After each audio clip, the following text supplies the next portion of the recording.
मेरे प्यारे बच्चों, आप सभी को नमस्कार। क्या हाल है आप सभी के? उम्मीद है आप ठीक ठाक होंगे, मस्त होंगे, बढ़िया होंगे। मेरे नन्हे मुन्ने प्यारे बच्चों, आ जाइए, आगे बढ़ते हैं। जल्दी से आ जाइए। रणधीर कुमार, सर्वेश जी, निखिल यादव, विशाल दास, मुकेश कुमार, तूफान कुमार, बहुत बढ़िया भाई अजीत कुमार। मेरे प्यारे बच्चों, आप सभी को नमस्कार। आप सभी का साधुवाद है, धन्यवाद है इस सेशन में। आइए मेरे बच्चे, देखो यार दोस्त, हम ट्रायंगल सीख रहे थे तो ट्रायंगल में ही आगे बढ़ते हैं कि अगर किसी त्रिभुज में ट्रायंगल का पेरीमीटर दे रखा हो। पेरीमीटर जानते हो ना, एक शब्द होता है जिसे हम कहते हैं परिमाप। परिमाप का मतलब होता है सारी भुजाओं का जोड़।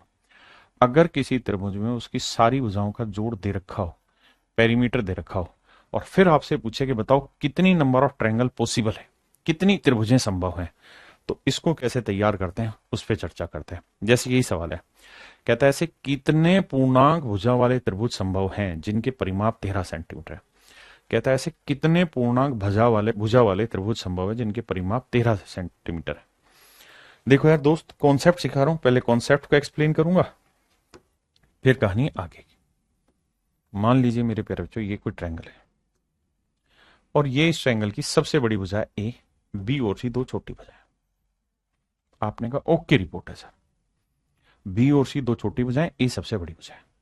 तो मेरे प्यारे बच्चों, मैं इस बात से तो शायद अच्छे से वाकिफ हूंगा ही कि भाई बी और सी का जो जोड़ है वो हर हाल में ए से बड़ा होगा, तभी त्रिभुज बनेगा, नहीं तो नहीं बनेगा। आपका मतलब? सर मतलब ये था कि किन्हीं भी दो छोटी भुजाओं को पकड़े तो उनका जब जोड़ करें तो तीसरी भुजा से बढ़ाना चाहिए। किन्हीं भी दो भुजाओं का जोड़ हमें हर हाल में तीसरी भुजा से बढ़ाना चाहिए, तब तो वो त्रिभुज है, नहीं तो नहीं। ठीक है साहब। अब मेरे बच्चे, अगर मैं ए इधर भी अपनी तरफ से जोड़ दूं और ए इधर भी अपनी तरफ से जोड़ दूं तो कोई गुनाह तो नहीं कर रहा? नहीं। तो मेरे प्यारे बच्चों, ये क्या हो गया? तो ये हो गया ए प्लस बी प्लस सी। और ये क्या हो गया साहब? 2a। सब ध्यान से देखोगे तो ये है क्या? ये त्रिभुज का परिमाप ही तो है। किसी त्रिभुज की सारी भुजाओं का जोड़ ही तो पेरीमीटर कहलाता है। आपने कहा ओके। तो मेरे प्यारे बच्चों, ये अगर पेरीमीटर है तो इसे मैं पी नाम से डिनोट कर रहा हूं।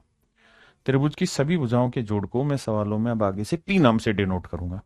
तो पेरीमीटर हर हाल में ए का डबल होगा। बिल्कुल। यानी सबसे बड़ी भुजा ली, उसका डबल होगा, उसके डबल से बड़ा होगा। अगर मैं दोनों साइड दो से भाग दे दूं तो स्टिल मैं ये कह दूंगा, दो से भाग दूंगा तो कट जाएगा ना यार।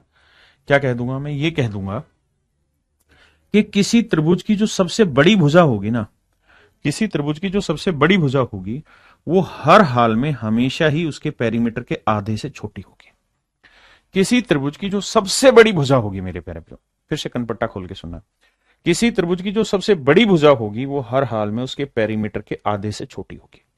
पेरीमीटर के आधे से छोटी होगी। अगर मैं आपको यह कह रहा हूं कि भाई इस ट्रायंगल का पेरीमीटर 10 सेंटीमीटर है, तो इसकी जो सबसे बड़ी भुजा है वो क्या क्या हो सकती है? तो आप सबसे पहले ये कहोगे कि सर जो सबसे बड़ी भुजा है ना, वो हर हाल में छोटी होगी किससे? इसके पेरीमीटर के आधे से। यानी ए की वैल्यू हर हाल में 5 से छोटी होगी। क्या होगी उस पर थोड़ी देर में चर्चा कर रहे हैं, अभी सिर्फ इतनी बात पे फोकस करें। अगर साइडों की लेंथ इंटीजर है तो ए की वैल्यू हर हाल में मेरे बच्चे 5 से छोटी होगी। बिल्कुल ठीक है। मैं अगली बात फिर दोहराता हूं। अगर मैं ये कहूं कि किसी ट्रायंगल की का पेरीमीटर 25 सेंटीमीटर है और उसकी सबसे बड़ी साइड जो है वो ए है,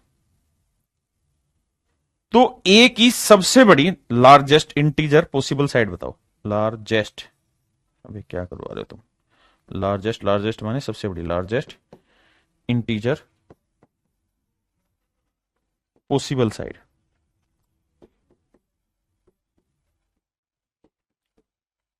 सबसे बड़ी पूर्णांक संभव भुजाएं ज्ञात करिए क्या होगी। सबसे बड़ी पूर्णांक संभव भुजाएं ज्ञात करिए क्या होगी। तो आप कहेंगे कि सर ये बात तो तय है कि ए की वैल्यू हर हाल में छोटी होगी पेरीमीटर का आधा, जो कि पेरीमीटर है 25/2। 25/2 का मतलब ए की वैल्यू हर हाल में 12.5 से छोटी होगी। और सर 12.5 से जस्ट छोटा इंटीजर कौन सा है? तो आप कहेंगे सर सबसे छोटा इंटीजर होगा 12। इसका मतलब ए की जो सबसे बड़ी वैल्यू संभव होगी वो क्या होगी? 12। 13 कहां से होगी बेढक्कन? 12.5 से छोटी लेनी और इंटीजर लेनी है। मुकेश कुमार 13 नहीं हो सकती।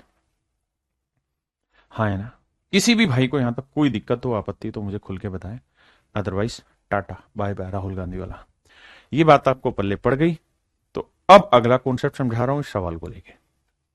मान लेता हूं मेरे प्यारे बच्चों, इस ट्रायंगल की जो सबसे बड़ी साइड है वो ए है, उसके बाद अगली भुजा बी है, उससे अगली भुजा सी। फिर शॉर्टकट समझाऊंगा, डिटेल पहले समझा देता हूं। कह रहा है कितने पूर्णांक भुजा वाले त्रिभुज संभव है जिनके परिमाप 13 है। तो देखो मेरे बेटा, पेरीमीटर 13 है तो जो सबसे बड़ी भुजा होगी वो हर हाल में 13 के आधे से छोटी होगी, एंड 13 का आधा होता है 6.5, तो 6.5 से छोटा होना चाहिए। यहां तो दे रखा है पूर्णांक, ना दे रखा हो तब भी पूर्णांक लेना है, क्योंकि मैंने बताया था कि अगर इंटीजर नहीं लोगे तो फिर तो डेसिमल में तो इन्फानाइट वैल्यू बन जाएगी, that are not the part of your question. So my dear student, make it very much sure that you have to take the value of the side, मतलब छोड़ो मैं क्या बोल रहा हूँ, इंग्लिश मुझे नहीं आ रहा, बस मतलब ये समझो कि 13 की आधी से छोटी होगी तो 6.5 से छोटी होगी, यानी ए की जो वैल्यू होगी वो 6 से छोटी 6 लेनी होगी या 6 से छोटी, मतलब ए की वैल्यू 6.5 से छोटी लेनी होगी इंटीग्रल साइड। तो मैं आपसे कहूं कि यार ए की सबसे लार्जेस्ट वैल्यू बता दो क्या होगी, तो आप कहेंगे सर सबसे बड़ी वैल्यू 6 होगी, 6 के अलावा उससे बड़ी कोई वैल्यू नहीं हो सकती। ठीक है जी, सर सिर्फ 6 ही होगी? नहीं, मैंने ये कहा कि 6 सबसे बड़ी होगी, 6 से छोटी भी हो सकती है, इसमें कोई दो राय नहीं। 5 भी हो सकती है, 4 भी हो सकती है, 3 भी हो सकती है, 2 भी हो सकती है, 1 भी हो सकती है, वो लेट्स से केस चेक करते हैं। अभी के लिए इतनी बड़ी बात कि अगर सबसे बड़ी भुजा 6 है तो सबसे बड़ी भुजा आगे लिखो, फिर उससे छोटी, फिर उससे छोटी, नियम ये बना लेना। तो भाई जो अगली भुजा है वो क्या हो सकती है? सर 6 भी तो ले सकते हैं, ले सकते हैं, 6 6 12, और मुझे पेरीमीटर क्या चाहिए? 13, तो तीसरी भुजा क्या लेनी होगी? 1। 6 6 12 और 1 13, बिल्कुल ठीक है सर, ट्रायंगल पॉसिबल है। और अगर सर 6 ही ले लू मैं तो यहां 5 भी लिया जा सकता है, तो 6 5 11 2 13, ये भी संभव है, बिल्कुल ठीक है सर। अगर मैं यहां 6 ही ले लूं तो यहां मैं 4 ले लूं, यहां मैं 3 ले लूं, संभव है, बिल्कुल संभव है। सर अगले केस में मैं यहां 6 ले लूं, यहां 3 ले लूं, यहां 4 ले लूं, नहीं ये गलत है। क्यों गलत है? क्योंकि बताया सबसे बड़ा आगे, फिर उससे छोटा, फिर उससे छोटा, तो ये 4 3 से छोटा नहीं बड़ा है, इसलिए ये वाला केस काटना होगा आपको।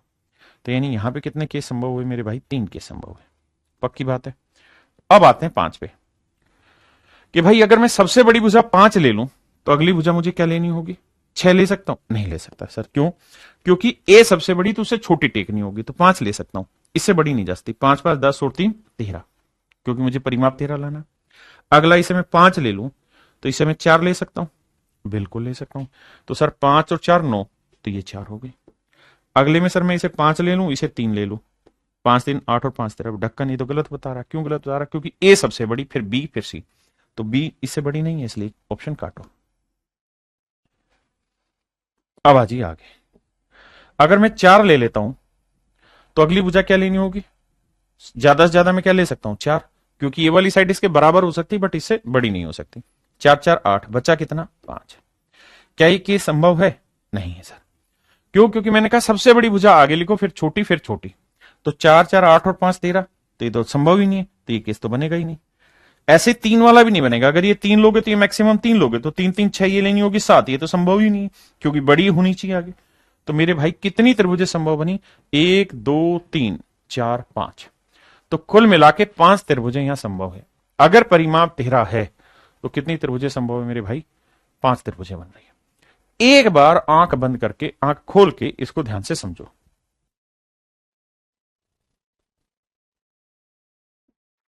ऐसे ही मेरे भाई मैं एक और एग्जांपल ले लेता हूं।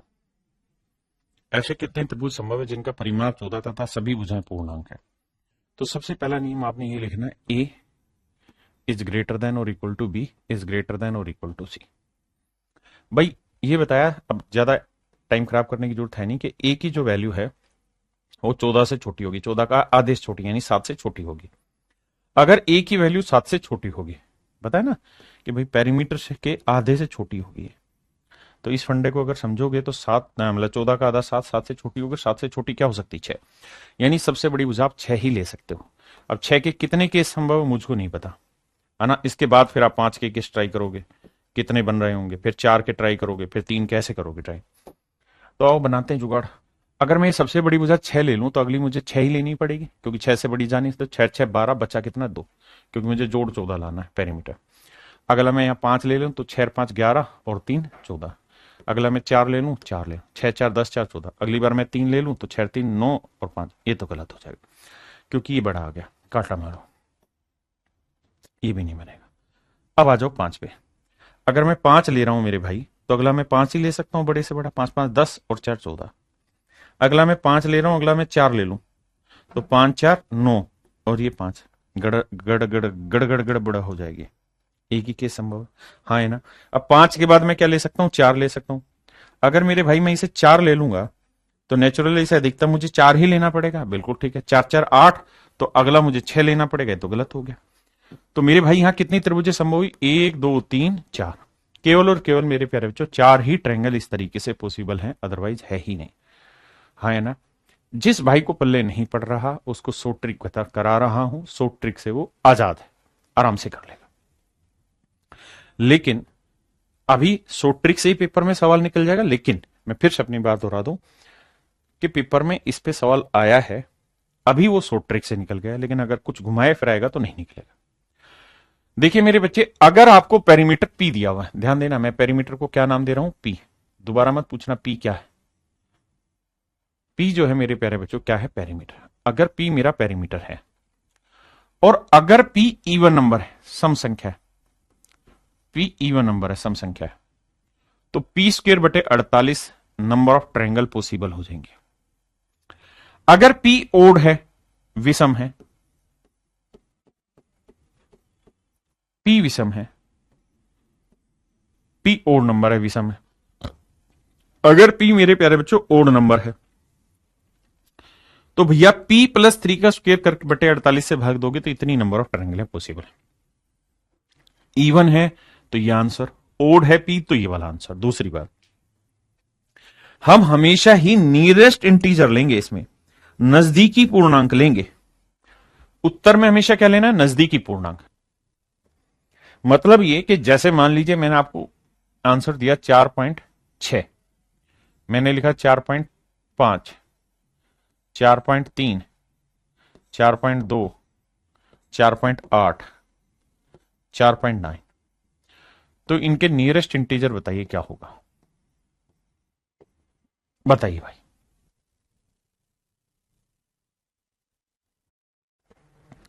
देखिए मेरे भाई, अब बड़े ध्यान से मेरी बात समझिए। नियरेस्ट इंटीजर जब भी उठाएंगे तो बीच वाला टुकड़ा यानी 4.5 जो है, इससे आगे की वैल्यू लेनी शुरू करनी, और इससे पीछे अगर कुछ है तो पीछे की वैल्यू लेनी शुरू करनी। जैसे 4.6 5 लेंगे, 4.5 को भी 5 ही लेंगे, 4.3 को 4 लेंगे, इसे 4 लेंगे, इसे 5 लेंगे, इसे 5 लेंगे। इसमें कंफ्यूजन नहीं होना चाहिए। 4.5 से आगे बढ़ना है, 4.5 से पीछे है तो फिर आपको पीछे चले जाना, ठीक है जी, गड़बड़ नहीं होनी चाहिए। पहला सवाल ट्रिक से करते हैं। पेरीमीटर क्या दे रखा है मेरे बच्चे, 13। अब पेरीमीटर अगर 13 है तो ट्रिक सिखाए हैं कि अगर पी ओड नंबर है तो ट्रिक हो जाएगी पी प्लस 3 का स्क्वायर, पी प्लस 3 का स्क्वायर बटे 48। तो यहां लिखेंगे पी प्लस 3 का स्क्वायर बटे 48। इतने नंबर ऑफ ट्रायंगल पॉसिबल होंगे।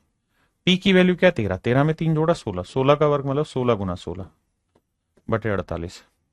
भाई 16 थी 48, 16 बटे 3 को क्या लिखेंगे सर, अबे जो आंसर है वही लिखा जा रहा है पहले। तो 3 5 15, एक बचा 3 3 9, 5.33। इसके नजदीकी नियरेस्ट इंटीजर क्या होगा, 5। इसका मतलब इसमें 5 ट्रायंगल संभव है। इसमें मेरे भाई कितनी त्रिभुजें संभव है, 5 त्रिभुजें संभव, हाँ है ना। यहां क्या है मेरे प्यारे बच्चों, इवन नंबर है, तो इवन है अगर पेरीमीटर तो पी स्क्वायर बटे 48 डायरेक्ट आंसर है। तो पी है भैया 14, 14 का वर्ग यानी 14 इंटू 14 बटे 48, 2 साते 14, 2 साते 14, 2 दूनी 4, 4 से कटेंगे 12 चौक 48, तो यह आया 49 बटे 12। आप समझते हैं, 12 चौक 48, 4 सही 1 बटे 12। ये बहुत छोटी वैल्यू है तो आंसर आएगा 4, इसके नियरेस्ट इंटीजर 4 बैठेगा। Option A is your right answer. हाँ जी बताओ बाबू।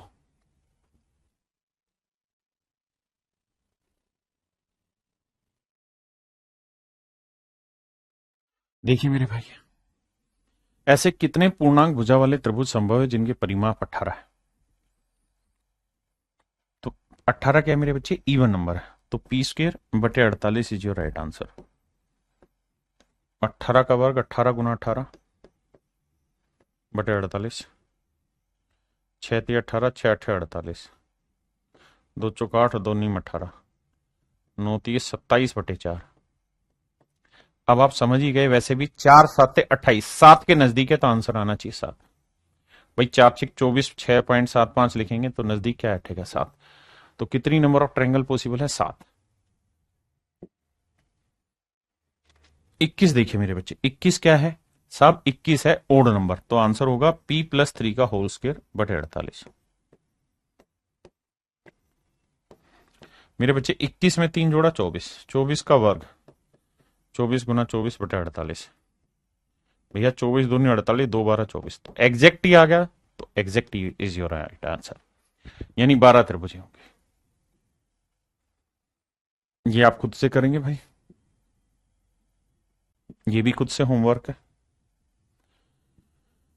ये भी होमवर्क है बाबू, इसे मैं करा रहा हूं, बताइए।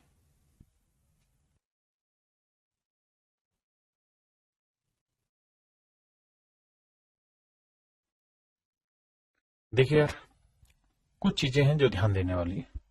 कह रहे ट्रायंगल का पेरीमीटर 13 है, द टू शॉर्टर साइड, कह रहा दो सबसे छोटी जो भुजाएं हैं वो हैं ए और a+1, which of the following would be the length of the other side. तो मेरे प्यारे बच्चों, किसी ट्रायंगल की 3 साइडें होती हैं, 2 साइड उसने दे रखी, तो इसका मतलब लोंगर साइड की बात कर रहा है। किसकी बात कर रहा है? लोंगर साइड की। फिर से समझाता हूं, सवाल में कह रहा है किसी त्रिभुज का परिमाप 13 सेंटीमीटर है, इसकी इसकी दो छोटी इसकी दो छोटी भुजाएं ए तथा a+1 है। कहते हैं इसकी जो सबसे शॉर्टेस्ट साइड है वो एक ए है और एक a+1 है। तो निम्न में से तीसरी भुजा की लंबाई क्या होगी? तीसरी भुजा मेरे प्यारे बच्चों कौन सी होगी? जो सबसे बड़ी होगी, लार्जेस्ट साइड होगी, क्योंकि 3 भुजाओं में सबसे छोटी ऊपर 2 दे रखी है, तो तीसरी जो भुजा होगी वो सबसे बड़ी होगी। पहले इतने कॉन्सेप्ट को समझो। अगर तीसरी भुजा टी है, टी माने तीसरी भुजा है, तो ये हर हाल में पेरीमीटर से आधी होगी, कि आधे से छोटी होगी, यानी तीसरी साइड की लेंथ 6.5 से छोटी होगी। मतलब तीसरी साइड की जो लेंथ होगी, मैं कह सकता हूं 6.5 से छोटी होगी, तो तीसरी साइड की जो लेंथ होगी वो 6 हो सकती है, 5 हो सकती है, 4 हो सकती है, 3 हो सकती है, 2 हो सकती है, 1 हो सकती है, क्या क्या हो सकती है आगे देखते हैं। पहले इतनी बात पे जोर दें, फिर आगे बताऊंगा।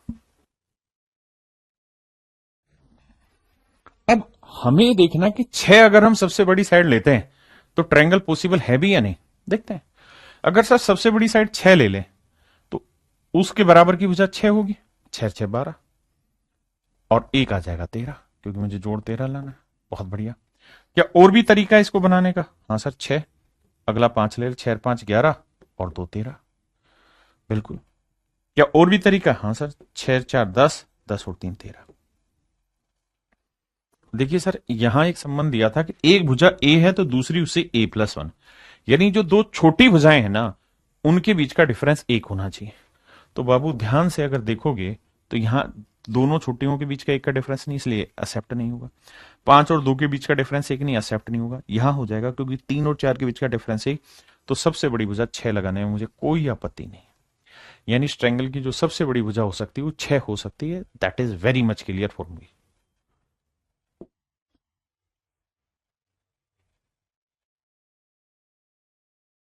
आइए मेरे भाई, कहता है the number of triangle with integral side that can be made which have a perimeter of 9 centimetre give that two sides are odd and one side is even integer. आइए मेरे भाई, इससे पहले कॉन्सेप्ट सीखना होगा, और वो ये कि अगर किसी ट्रायंगल की 3 भुजाएं हैं ए बी और सी, और अगर मेरे प्यारे बच्चों इसकी 2 भुजाएं इवन हो, या तीनों ही भुजाएं इवन हो, तीनों ही भुजाओं का जोड़ इवन हो, अगर किसी ट्रायंगल की तीनों ही साइडें इवन है, तो इनका जो पेरीमीटर होगा, परिमाप जो होगा, वो इवन होगा या ओड होगा? बस मुझे ये बताइए। तो आप कहेंगे इवन नंबर है ना, जैसे ये 2 ले लो, ये 4 ले लो, ये 6 ले लो, तीनों इवन है, 6 4 10 2 12, तो इसका मतलब मेरे प्यारे बच्चों ये 12 इवन आएगा। यानी अगर किसी त्रिभुज की सारी भुजाएं इवन है तो उनका जोड़ मेरे प्यारे बच्चों हर हाल में इवन होगा। बहुत सुंदर। अगर मेरे भाई किसी ट्रायंगल की 2 साइडें तो हैं ओड और एक साइड है इवन, अब मुझे बताएं जोड़ क्या होगा। 2 भुजाएं ओड है और एक भुजा इवन है, तो जोड़ क्या होगा।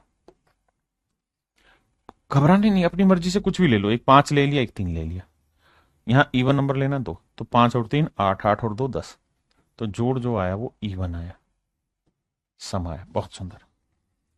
इसका मतलब ये हुआ कि 2 ओड भुजाएं हैं, एक इवन है, तो जोड़ आएगा इवन। पक्की बात है। बहुत बढ़िया। अगली बात, अगर मेरे प्यारे बच्चों तीनों भुजाएं ओड हो,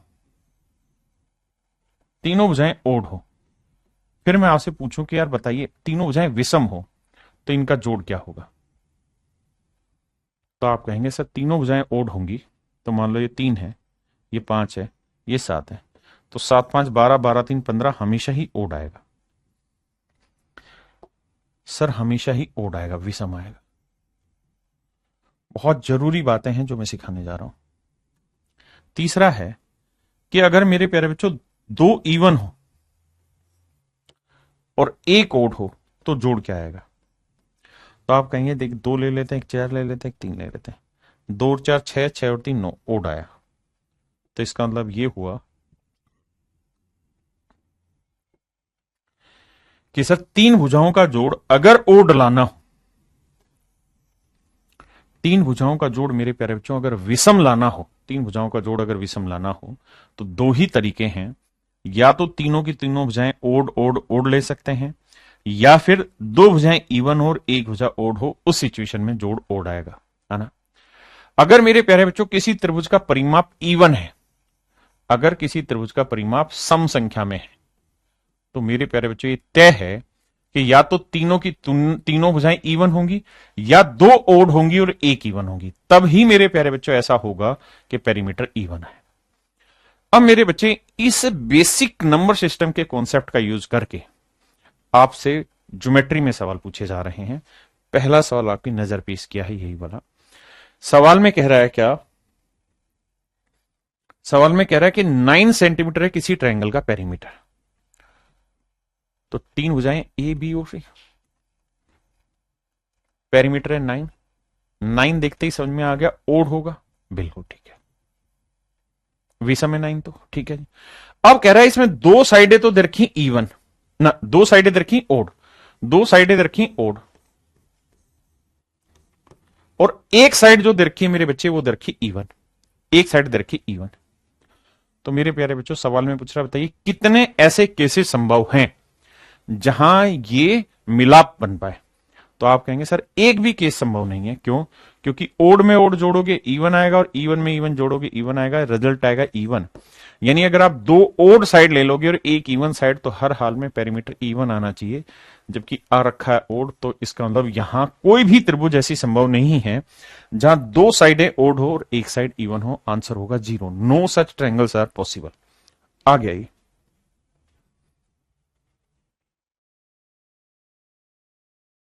देखिए यार, सबसे बड़ी भुजा को मैंने ए मान लिया, उससे छोटी को बी मान लिया, और सबसे जो छोटको है उसको मैंने सी मान लिया। कह रहा जो सबसे बड़ी भुजा है वो हर हाल में पेरीमीटर के आधे से छोटी होगी। पेरीमीटर है 9, 9 का आधा कितना हुआ 4.5, 4.5 से छोटी होगी, मतलब 4 4 होगी। तो सबसे बड़ी भुजा की लेंथ 4 हो सकती है, 3 हो सकती है, 2 हो सकती है, और आगे भी। पहली चीज, यानी सबसे बड़ी भुजा 4 होगी, ये तो तय है। परिमाप है 9। क्या क्या केस बन सकते हैं और डिस्कस करें। भाई 4 है तो ये 4 हो सकती है, 4 4 8 और 1 9 बन सकता है। ये 4 है, ये 3 हो जाए, 4 3 7 2 9 बन जाए। ये 4 है, ये 2 बन जाए, 4 2 6, फिर ये बन जाएगा 3। ये तो गलत हो जाएगा क्योंकि ये तो बड़ी बन गई। इसलिए मेरे बेटे केवल 2 ही केस पॉसिबल हो पाए। अब आते हैं 3 पे। अगर 3 पे आए तो सबसे बड़ी भुजा 3 ही ले सकते हो। 3 3 6, तो तीसरी भी 3 बची। अगर मैं चाहूं कि इसे 2 ले लूं तो ये तो बड़ी बनानी पड़ेगी, संभव ही नहीं है। कुल मिला के 3 ही त्रिभुजें संभव हुई मेरे प्यारे बच्चों। इसमें कितनी त्रिभुजें संभव है? 1, 2 और 3। कुल मिला के 3 ही ट्रायंगल पॉसिबल है। अब मुझसे सवाल में पूछ रहा है कि यार ये बताओ कि ऐसी कितनी त्रिभुजें संभव है जहां दो साइड तो हो इवन, दो साइड हो even, two sides are even, दो साइड इवन हो और एक साइड जो हो वो ओड हो। दो साइड इवन, तो भैया दो साइड इवन कहां कहां है? यहां इवन है, यहां इवन है, ठीक है, यहां इवन है, यहां इवन है। दो साइड इवन हो और एक साइड मेरे प्यारे बच्चों क्या हो? ओड। तो दो साइड इवन है, एक साइड ओड है, या दो साइड इवन है, एक साइड ओड है। तो मेरे प्यारे बच्चों तो कितनी त्रिभुजें बनी? तो मेरे प्यारे बच्चों इसके आंसर कितने हुए? 2। आंसर कितना हुआ जी? 2। जल्दी से बताइए। अब आते हैं अगले तरीके पे, इसी सवाल को कैसे टैकल किया जाए। तो इसी सवाल को तरीका यह करने का कि सबसे पहले number of triangle find out कर लो। Number of triangle find out करो, नंबर ऑफ ट्रायंगल पॉसिबल, कि भैया कितनी त्रिभुजें संभव हैं। तो मेरे प्यारे बच्चों आंसर है कितनी त्रिभुजें संभव है, इसका आंसर ये है कि पेरीमीटर ले लो। पेरीमीटर कितना है? 9 सेंटीमीटर। 9 क्या है? इवन है कि ओड है? ओड है। तो सर P+3 का होल स्क्वायर बटे 48। तो 9 में 3 जोड़ा 12, 12 का वर्ग यानी 12 गुना 12 बटे 48। 12 चौक 48, 4 3 12। यानी सबसे पहली कहानी तो ये सेट हुई कि सर 3 ही त्रिभुजें संभव है। कितनी त्रिभुजें संभव है? 3 त्रिभुजें संभव है। अब अगर मैं समझदार हूं तो मुझे ये पता है कि इसमें 3 ही त्रिभुजें संभव है। मैं एक बात यह भी जानता हूं कि भैया तीनों भुजाओं का जो जोड़ है A+B+C जो है वो 9, दैट इज माई पेरीमीटर। ये मेरा परिमाप है। और परिमाप मेरा क्या है? ओड है या इवन है? सर ओड है। और ओड पेरीमीटर आने के 2 ही केसेस हैं। ओड पेरीमीटर लाने के 2 ही केसेस हैं, या तो सारी की सारी साइडें ओड हो या दो साइडें इवन हो और एक ओड हो। आपने कहा ठीक है, या तो सारी की सारी साइडें मेरे प्यारे बच्चों क्या हो? ओड हो, या तो सारी की सारी साइडें ओड हो, या तो सारी की सारी साइडें ओड हो, या फिर दो साइडें इवन हो और एक साइड ओड हो। केवल यही 2 परिस्थितियां हैं। भाई परिमाप 9 सेंटीमीटर है जो कि एक ओड नंबर है, तो जो नंबर ऑफ पॉसिबल ट्रायंगलें बनेंगी ना उसमें या तो सारी की सारी भुजाएं ओड होंगी तब संभव है, या कोई भी 2 इवन होंगी और एक ओड। ये 2 इवन हो सकती है, ये ओड, ये दोनों इवन, ये और ये हो सकती है ओड। यही तो केसेस होंगे। आप कहेंगे हाँ, तो टोटल नंबर ऑफ ट्रायंगलें कितनी पॉसिबल है साहब? 3। तो 3 में से मुझे कौन सी चाहिए? वो 2 साइडें चाहिए जो इवन हो और एक साइड ओड हो। तो 2 साइड इवन हो और एक साइड ओड हो, तो यानी ये वाला केस मुझे चाहिए। और यही दोनों केस मिला के नंबर ऑफ ट्रायंगल बनेंगे। तो ये केस अगर मुझे चाहिए तो मैं टोटल नंबर ऑफ ट्रायंगल में से ये वाला केस हटा दूंगा। अब हमारा पेरीमीटर क्या है? 9। तो देखो 9 को 3 बराबर संख्याओं में बांटो, जो तीनों की मतलब 9 को 3 ओड नंबर में बांटो, बढ़ सकता है। तो सर 3 3 3 हो सकता है। तो यानी एक ही केस बना तो एक केस घटा देंगे, तो 2 मेरा राइट आंसर है।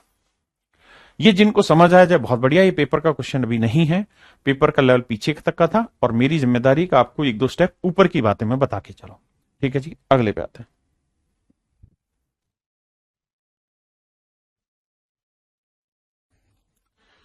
देखो यार 11 सेंटीमीटर भुजाएं ना, 11 सेंटीमीटर परिमाप है, तो हमें एक बात तो पता है कि जो सबसे बड़ी भुजा होगी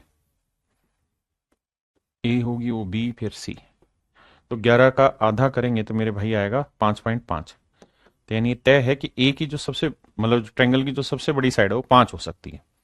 अब 5 में हो सकता है बड़े सारे केस बने यार, फिर 4 में बनाने होंगे, 3 में बनाने होंगे, ऐसे दुनिया भर की केसेस बनाते चलना है।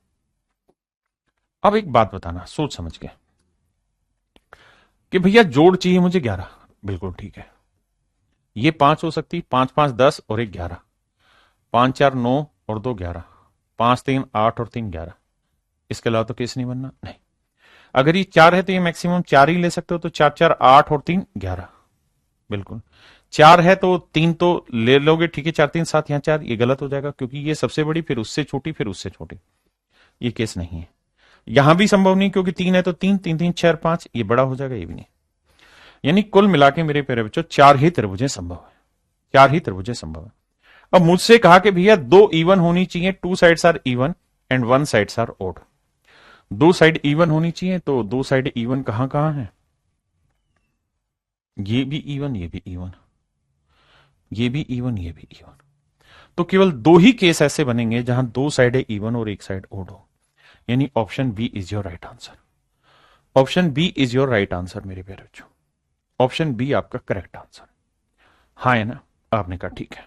अब दूसरा तरीका, सर दूसरा तरीका यह कि आप सबसे पहले number of triangle find out कर लें, नंबर ऑफ पॉसिबल ट्रायंगल। तो सर क्या तरीका था? अगर ओड नंबर है तो p+3 का स्क्वायर बटे 48। अब भैया पेरीमीटर है 11, 11 में 3 जोड़ोगे तो आएगा 14, 14 का वर्ग यानी 14 गुना 14 बटे 48। 2 साते 14, 2 साते 14, 12, 49 बटे 12, 12 चौक 48 यानी 4 है। यानी 4 त्रिभुजें कुल मिला के संभव है। नियरेस्ट इंटीजर लेना है ना मेरे बच्चे, तो 4 त्रिभुजें संभव। मामला साटा जी। अब मेरे पास 2 तरीके हैं सवाल को आगे निपटाने के लिए। क्या तरीके हैं साहब? मैं एक तरीका तो ये उड़ा सकता हूं सवाल में, देखिए थोड़ा दिमाग तो आपको दौड़ाना होगा, बिना दिमाग के तो चर्चा चलेगी ही नहीं। मुझे ये बात पता है कि पेरीमीटर जो है वो है ओड नंबर, विषम है। परिमाप क्या है जी? विषम है। विषम तभी आ सकता है जब या तो सारी भुजाएं ओड हो, या फिर कोई 2 इवन हो और एक ओड हो, तो भी जमा करेंगे तो ओड आएगा। मेरे प्यारे बच्चों मुझे ये केस निकालना है। मेरे को टोटल नंबर ऑफ ट्रायंगल दोनों केसों से कुल मिला के कितनी बनेगी वो पता है, 4। अगर 4 में से मैं ये वाला केस हटा दूं, माइनस कर दूंगा निकाल के, तो ये वाला केस बच जाएगा। आप कहेंगे हाँ। अब भैया मुझे ये पता था 11 है तो सबसे बड़ी साइड जो होगी वो 5 होगी, तो नेचुरल है 5 के बाद ओड नंबर में 5 ले सकता हूं। 5 5 10 और 11। अगर मैं 5 ले रहा हूं आगे और इसे मैं 4 ले लूं तो ये तो गलत है, क्योंकि मुझे तो ओड चाहिए सारे। गलत है, ये तो नहीं जाएगा। 3 ले लूं, 5 3 8 और 3 11, ये भी ठीक है। 5 3 8 और 3 11, ये केस भी संभव है। मेरी बात ध्यान से सुनना, गलत नहीं जाना भाई। मुझे 3 ओड चाहिए थे, सबसे बड़ी भुजा 5 थी, तो 5 5 10 और 11। 5 3 8 और 3 11, बिल्कुल ठीक है। अब मैं आता हूं 4 पे। 4 पे तो ले ही नहीं सकता क्योंकि मुझे तो सारी ओड चाहिए, बिल्कुल ठीक है। अब मैं आता हूं 3 पे। अगर बाबू मैं 3 ले लूंगा तो मैक्सिमम ये भी 3 जा सकती है, ये भी 3, तो 3 3 6 3 9, मेरा तो जोड़ी 11 आना था, तो ये तो मैं गलत उठा रहा हूं। तो इसका मतलब 2 ही त्रिभुजें मेरे पास ऐसी हैं मेरे बेटे जिनमें तीनों भुजाएं ओड है। आपने कहा हाँ, तो वो 2 त्रिभुजें अगर मैं इसमें से घटा दूंगा तो मेरा आंसर आ जाएगा मेरे प्यारे बच्चों 2। My answer would be 2। ये हाईली इंटेलेक्चुअल बच्चों के लिए कहानी है। अगर आपको मजा नहीं आ रहा तो आप इन सवालों को छोड़ सकते हैं। जो चीजें पेपर में आ रही हैं वो मैं बता दूंगा। पेपर में डायरेक्ट ही फार्मूला आ रहा है, उसी से रिलेटेड करके आ रहे हैं। देखिए यार, सेम ही फंडा अपनाना, कोई नई तरीका नहीं है। क्या? पहले नंबर ऑफ पॉसिबल ट्रायंगल लिख लेते हैं। ये पेपर में नहीं आए अभी, तो घबराना नहीं है। कितनी त्रिभुजें संभव हैं?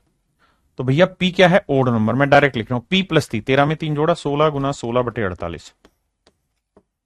16 3 48, 16 बटे 3 यानी 5 सही 1 बटे 3। तो नियरेस्ट इंटीजर जो बैठेगा वो 5, मतलब 5 बैठेगा यार। डायरेक्ट लिखा करो, छोटे बच्चे नहीं हो अभी आप। अब सर आपने ये देखना है कि भैया मुझे ओड चाहिए, पेरीमीटर क्या चाहिए? विषम चाहिए। तो विषम के 2 ही केस हैं, या तो तीनों भुजाएं ओड हो, या फिर 2 इवन हो, 1 ओड हो। 2 ही केसेज में ओड आएगा। अब भैया 13 का आधा करेंगे 6.5, 6.5 से छोटा 6, या तो सबसे बड़ी भुजा 6 ले ले। अगर मैं 6 ले लूंगा तो तीनों भुजाएं ओड कैसे हुई है? तो इवन हो गया, तो 6 तो लेना ही नहीं मुझे 5 लेना चाहिए। आपने कहा ठीक है जी। अगर ये 5 ले रहा हूं तो ये 5 5 10 और मुझे क्या चाहिए? 13, तो ये आएगा 3, सेट है। अगला मैं यहां 5 लेता हूं तो यहां 4 तो ले ही नहीं सकता, 4 ले लूंगा तो ये इवन हो जाएगा। 3 लेता हूं तो 5 3 8 और ये हो जाएगा 5। ये केस गलत है, तो ये केस ही गलत हुआ, हटा दिया। अब भैया सबसे बड़ी भुजा जो मैं ले सकता था ओड में, वो 5 ले सकता था, ले दी मैंने। अब और कितनी बच गई? अब मैं हो सकता है 3 ले लूं, आप कहें सबसे बड़ी बुझा 4 ले, भाई 6 क्यों नहीं ली? 6 इसलिए नहीं ली क्योंकि ओड नहीं है। 4 इसलिए नहीं ले रहा कि ओड है ना इवन है, तो 3 ले लो। अगर 3 है तो ये भी 3 ही हो सकती, ज्यादा ज्यादा 3, 3 3 6 3 9 13 तो नहीं आएगा। इसका मतलब मेरे प्यारे बच्चों कुल मिला के टोटल ट्रायंगल हैं 5। 5 में से एक ही ऐसी त्रिभुज होगी जिसकी तीनों भुजाएं ओड होंगी, जिसकी तीनों भुजाएं ओड होंगी। तो बाकी जो भी त्रिभुज बनेगी वो ऐसी बनेगी जिसकी 2 भुजाएं तो इवन होंगी और 1 भुजा ओड होगी, यानी 4 त्रिभुजें आपका राइट आंसर है। मैं अपनी बात फिर से दोहरा दूं, ये पेपर के क्वेश्चन नहीं है, पल्ले पड़ जाए तो take it, otherwise leave it.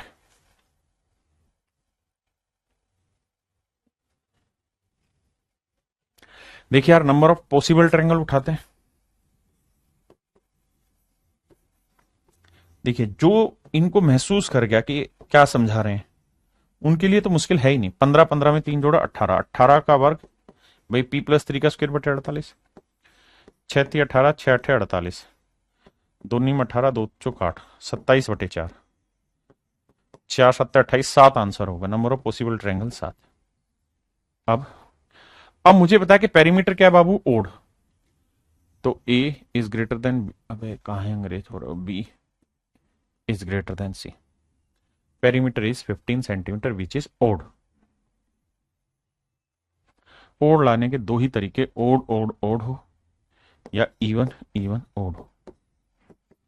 मैं कह रहा हूं ये काउंट करो, इसे मत करो भाई। 15 का आधा कितना हुआ? 7.5। 7.5 से छुटे नहीं, सबसे बड़ी भुजा ओड में 7 हो सकती है। अगर 7 लेंगे तो 7 7 14 और 1 15 जोड़ बन गया। या फिर 7 7 में यहां 5 ले लें, 6 तो ले नहीं सकते क्योंकि मुझे ओड चाहिए। समझने की कोशिश करना, 7 5 12 और 3 15 सेट है। अब 7 4 ले नहीं सकते, 3 ले लें, 7 3 12 और 3 7 3 10 5 15, ये भी गलत है क्योंकि ये बड़ा आ जाएगा। इसका मतलब यहां दो ही केस बने 7 से। तो अगला, क्या 6 ले सकता हूं? नहीं ले सकता। क्यों? क्योंकि 6 इवन बन जाएगा, मुझे तो ओड चाहिए।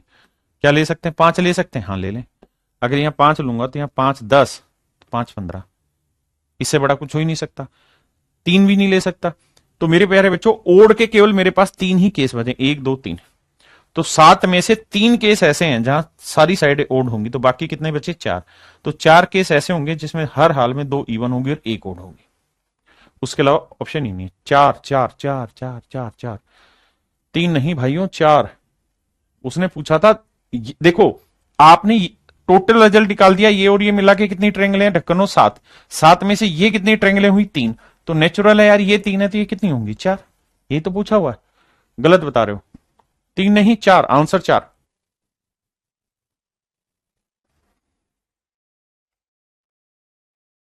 ये भाई आप घर से करेंगे, इसे मैं कराऊंगा, करिए।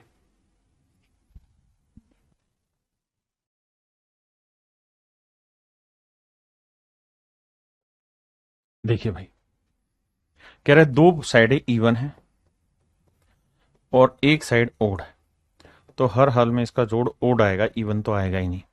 जबकि सवाल में कह रहा है कि पेरीमीटर है 10 सेंटीमीटर, तो ये तो इवन है, तो इसका अंदर ऐसी कोई भी ट्रायंगल पॉसिबल नहीं है। इसका आंसर डी होगा कि no such triangles are possible where two sides are even and one sides are odd and the sum of the all side, that means perimeter, would be 10. That's not possible. ये संभव है क्योंकि यहां दो विषम है और एक सम है। देखिए मेरे बच्चे, सबसे पहले तो नंबर ऑफ पॉसिबल ट्रायंगल ढूंढते हैं।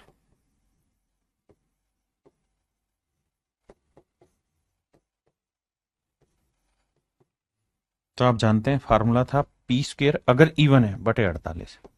आपने कहा ठीक है, पी की वैल्यू 10, 10 का वर्ग 100, अबे मान जा भाई, बटे 48, 4 12 48, 4 25, 25 बटे 12 को लिखेंगे, 12 दूनी 24, 2 सही 1 बटे 12, यानी नंबर ऑफ ट्रायंगल पॉसिबल हुई 2। तो 2 ही त्रिभुजें संभव हैं, पहली बात तो ये, सीधी बात, नो बकवास। अब आगे आते हैं। अब मेरे प्यारे बच्चों, त्रिभुज की सभी भुजाओं का जो जोड़ है वो दे रखा है 10, जो कि इवन नंबर है। आपने कहा ओके, रिपोर्ट है। अब इवन कब आ सकता है? जब या तो तीनों इवन हो या फिर 2 ओड हो, थोड़ा नीचे लिखता हूं, 2 ओड और 1 इवन। आपने लिखा सेट है। दो ही केसेस में इवन बनेगा, अदरवाइज हर हाल में मेरे प्यारे बच्चों ओड बनता है। दो ही केसेस में इवन बनता है। और ये दोनों ही केसेस मिला के टोटल नंबर ऑफ ट्रायंगल बनाते हैं, and total number of triangles are 2। That's is very good. Now अब मेरे प्यारे बच्चों, दो तीनों इवन हो या दो और एक इवन हो, अब सबसे बड़ी भुजा निकालने के लिए 10 का आधा 5, 5 से छोटी होनी चाहिए, यानी सबसे बड़ी भुजा पेरीमीटर से क्या आधे से छोटी, यानी 5 से छोटी, 5 से छोटी मतलब 4, 4 हो सकती है, बिल्कुल ठीक है। अगर ये 4 है तो ये 4 4 8, ये होगी 10, और भैया ये 4 है, ये 3, ये 3, ये तो सर ओड आ गया, मुझे तो चाहिए ही एक केस ये तीनों इवन चाहिए, ठीक है। अगर सबसे बड़ी साइड 4 ले रहे हैं, अगर 2 ले लें तो 3 क्यों नहीं ले रहे, क्योंकि मुझे सारी इवन चाहिए। तो भैया अगर 2 ले लें तो सर 2 से बनेगा ही नहीं, क्योंकि ये 2 ही हो सकता है, ये मैक्सिमम 2, 6 ही बनेगा। तो कुल मिला के एक ही त्रिभुज है जिसमें सारी भुजाएं इवन हो, तो टोटल 2 केसेस में से एक केस हटा दोगे, so your answer would be 1, कि केवल और केवल एक ही ट्रायंगल ऐसी होगी जिसमें 2 साइड है और एक इवन। भाई इन दोनों केसों का जोड़ नंबर ऑफ पॉसिबल ट्रायंगल है, उसमें से तीनों इवन हटा दो, ये आ जाएगा। क्लियर?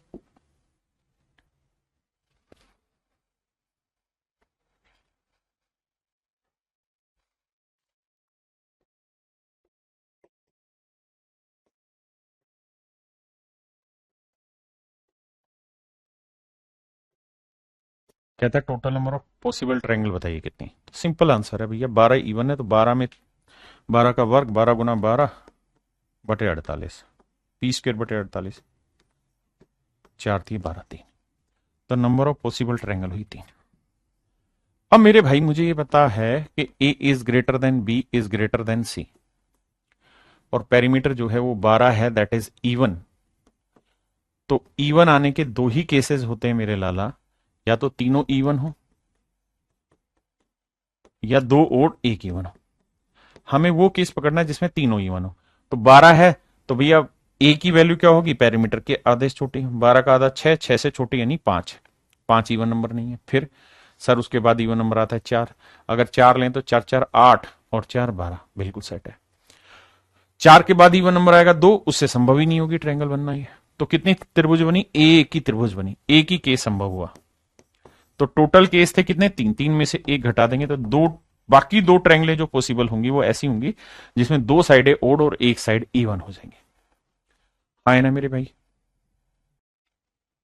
ये मेरे प्यारे बच्चों आपका होमवर्क है, खुद से करना है। ये भी होमवर्क है, खुद से करना है, ठीक है। इसे मैं करा देता हूं। सबसे पहला काम, नंबर ऑफ पॉसिबल ट्रायंगल पकड़ लेते हैं। अगर नंबर ऑफ पॉसिबल ट्रायंगल उठा ले मेरे बच्चे, तो भैया 18 18, 18 का वर्ग 18 गुना 18 बटे 48, भैया 6 3 18, 6 6 48, 2 चौक 2 नीम 18, 27 बटे 4, तो नियरेस्ट इंटीजर आएगा 7। तो 7 त्रिभुजें संभव है। अब यार फालतू कोई दिमाग नहीं दौड़ाओ, आप ये समझो कि 3 भुजाओं का जोड़ इवन नंबर चाहिए, तो हमें वो केस देखना है जिसमें सारी साइडें इवन हो। तो 18 के आधे 9, 9 से छोटी चाहिए, तो 9 से छोटा इवन नंबर 8 हो सकता है, फिर 6 हो सकता है, फिर 4 हो सकता है, फिर 2 ऐसे। अब आइए, अगर 8 है तो मुझे जोड़ लेके आना है 18, ध्यान देना। तो ये 8 हो सकता है, 8 और 8 16 और 2 18, तीनों इवन है। फिर और सर एक केस ये बन सकता है कि 8, अब 8 से छोटा इवन नंबर क्या हुआ, 6, 8 से 14 और 4 18, ये भी ठीक है। फिर 6 से छोटा इवन नंबर 4, 8 4 12, 6, ये गलत हो जाएगा क्योंकि बड़ी साइड आ गई। अब आइए अगले पे, 8 से छोटा इवन नंबर 6, अगर ये 6 है तो ये भी 6 हो सकता है, ये भी 6, 6 6 12 6 18, सेट बैठ रहा है। अगर ये 6 है, इसे 4 ले लूं तो 6 4 10 8, गलत हो जाएगा, काटा। इससे नीचे जाओगे तो 4 पे बनेगा ही नहीं, 4 4 4 पे। तो कुल मिला के मेरे बच्चे 3 ही केस ऐसे हैं जिसमें तीनों साइडें इवन है, 3 केस बने। तो 7 में से 3 केस घटा दोगे तो मेरे प्यारे बच्चों आपका आंसर आ जाएगा 4। आंसर क्या आ जाएगा मेरे भाई, 4।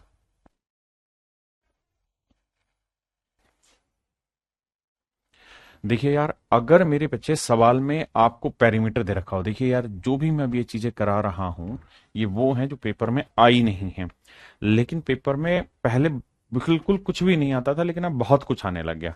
तो जब बहुत कुछ आने लग गया तो हमारी जिम्मेदारी कि हम सीख के चलें, चीजों को 2 कदम आगे बढ़ के चलें। और मैं ये सारी तैयारी करा रहा हूं फॉर्मेशन ऑफ ट्रायंगल में। जो शुरुआत के हिस्से थे ना, जो बिल्कुल बेसिक बेसिक सवाल थे, वो तो थे मेरे बच्चे एसएससी के लिए बिल्कुल नॉर्मल नॉर्मल एग्जाम के लिए। लेकिन अगर आप सीजीएल मींस की तैयारी कर रहे हैं, क्योंकि ये बैच प्री मींस दोनों चीजों के लिए, या सीडीएस की तैयारी कर रहे हैं, तो अब जो ये चीजें चल रही हैं उसी का हिस्सा है। तो मेरे प्यारे बच्चों, अगर पेरीमीटर ट्रायंगल का दे रखा हो और अगर आपसे पूछे number of scale and triangle बताइए, स्केल एंड ट्रायंगल का मतलब होता है विषम बाहु त्रिभुज। कौन सी त्रिभुज मेरे बच्चे? विषम बाहु त्रिभुज के बारे में अगर आपसे बात करें, तो अगर पेरीमीटर इवन नंबर है तो number of scale and triangle होगी पी माइनस सिक्स का होल स्क्वायर बटे 48, और अगर पी ओड नंबर है तो स्केल एंड ट्रायंगल होगी पी माइनस थ्री का होल स्क्वायर बटे 48। दूसरी चीज, यहां भी हम जो आंसर लेंगे वो नियरेस्ट इंटीजर में लेंगे। अगर मेरे भाई पी जो है पेरीमीटर है और हमसे स्केल एंड ट्रायंगल पूछे, टोटल नंबर ऑफ ट्रायंगल पीछे तो जो पीछे कराया वो था, लेकिन अगर स्केल एंड ट्रायंगल पूछे, विषमबाहु त्रिभुज पूछे, तो उसमें इवन है तो पी माइनस सिक्स का होल स्क्वायर बटे 48, और अगर ओड है तो पी में से 3 घटा के वर्क करके 48। इनको मैं बहुत डिटेल में नहीं ले जा रहा हूं, सीधे सीधे शॉर्टकट पे लेके जा रहा हूं। सवाल में कह रहा है परिमाप दे रखा है 16, बहुत बढ़िया। अगर पेरीमीटर 16 है, सारी भुजाएं पूर्णांक है, तो कह रहा है विषमबाहु त्रिभुजों की संख्या ज्ञात करो, क्या होगी? तो देखो मेरे बच्चे, पहली चीज ये कि 16 क्या है? इवन नंबर है। अगर इवन है तो क्या घटेगा? 6, तो p माइनस 6 का होल स्क्वायर बटे 48। तो भैया 16 में से 6 गया 10, 10 का वर्ग मतलब मेरे प्यारे बच्चों 10 गुना 10 बटे 48, 2 24 48, 2 5 10, 2 5 10, 2 12 24, 25 बटे 12। तो आंसर आया 12 दूनी 24, 2 सही 1 बटे 12। इसका मतलब आंसर होगा 2। दो ट्रायंगलें ऐसी होंगी मेरे प्यारे बच्चों जो स्केलन होंगी, दो त्रिभुजें ऐसी होंगी जो क्या होंगी? आपस में स्केलन होंगी। अगर मेरे प्यारे बच्चों मेरी बात समझ गए यहां तक की, अगला सवाल बताइए।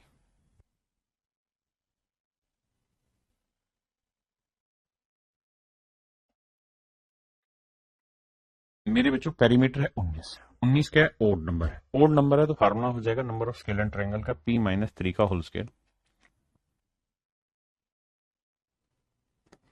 पेरीमीटर 19, 19 में 3 गया 16, 16 एकम 16, 16 3 48। तो मेरे बच्चे आंसर आया 16 बटे 3, 5 सही 1 बटे 3। नंबर ऑफ पॉसिबल ट्रायंगल जो होंगी मेरे बच्चे कितनी होगी? 5।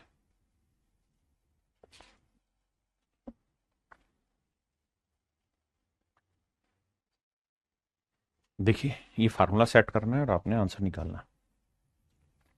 कहता है 9 सेंटीमीटर से छोटे परिमाप वाले सभी विषमबाहु त्रिभुजों की संख्या क्या होगी जिनकी भुजाएं पूर्णांक है?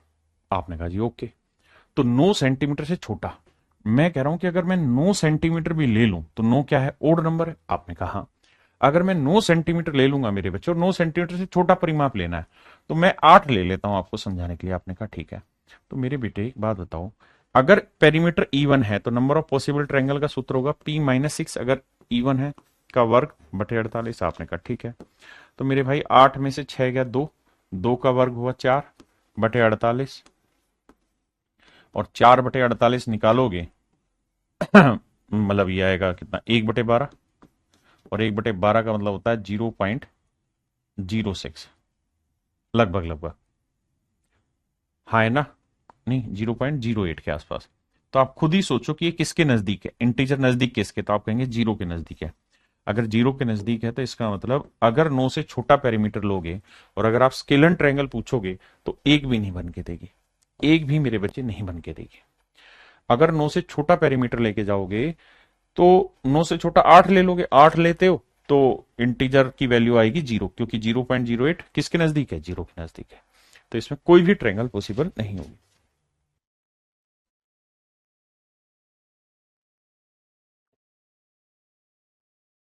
देखिए मेरे बच्चे, सवाल में कह रहा है the number of isosceles and equilateral triangle with integral sides that can be made which have a perimeter 45 centimetre. कहते हैं एक समद्विबाहु समबाहु त्रिभुज है जिसका परिमाप 45 सेंटीमीटर है, पेरीमीटर है 45 सेंटीमीटर। देखिए यार, दो चीजें मैंने आपको सिखाई हैं। सबसे पहले आपको सिखाया मैंने नंबर ऑफ पॉसिबल ट्रायंगल, कि भाई त्रिभुजें कितनी संभावित है, और दूसरा मैंने सिखाया number of possible scalene triangle. दो चीजें सिखा रखी, दोनों को ध्यान से समझना। स्केलन ट्रायंगल, मैं अपनी बात को फिर से समझाता हूं। मैं आपको ये कह रहा हूं मेरे बच्चे कि मैंने दो चीजें आपको सिखाई हैं। सबसे पहला नंबर ऑफ पॉसिबल ट्रायंगल, दूसरा number of possible scalene triangle. पहला मैंने सिखाया संभावित त्रिभुजों की संख्या, दूसरा मैंने सिखाया संभावित विषमबाहु त्रिभुजों की संख्या। तो मेरे प्यारे बच्चों, अगर पेरीमीटर 45 सेंटीमीटर है तो सबसे पहले मुझे बताओ कि पॉसिबल नंबर ऑफ ट्रायंगल कितनी होगी।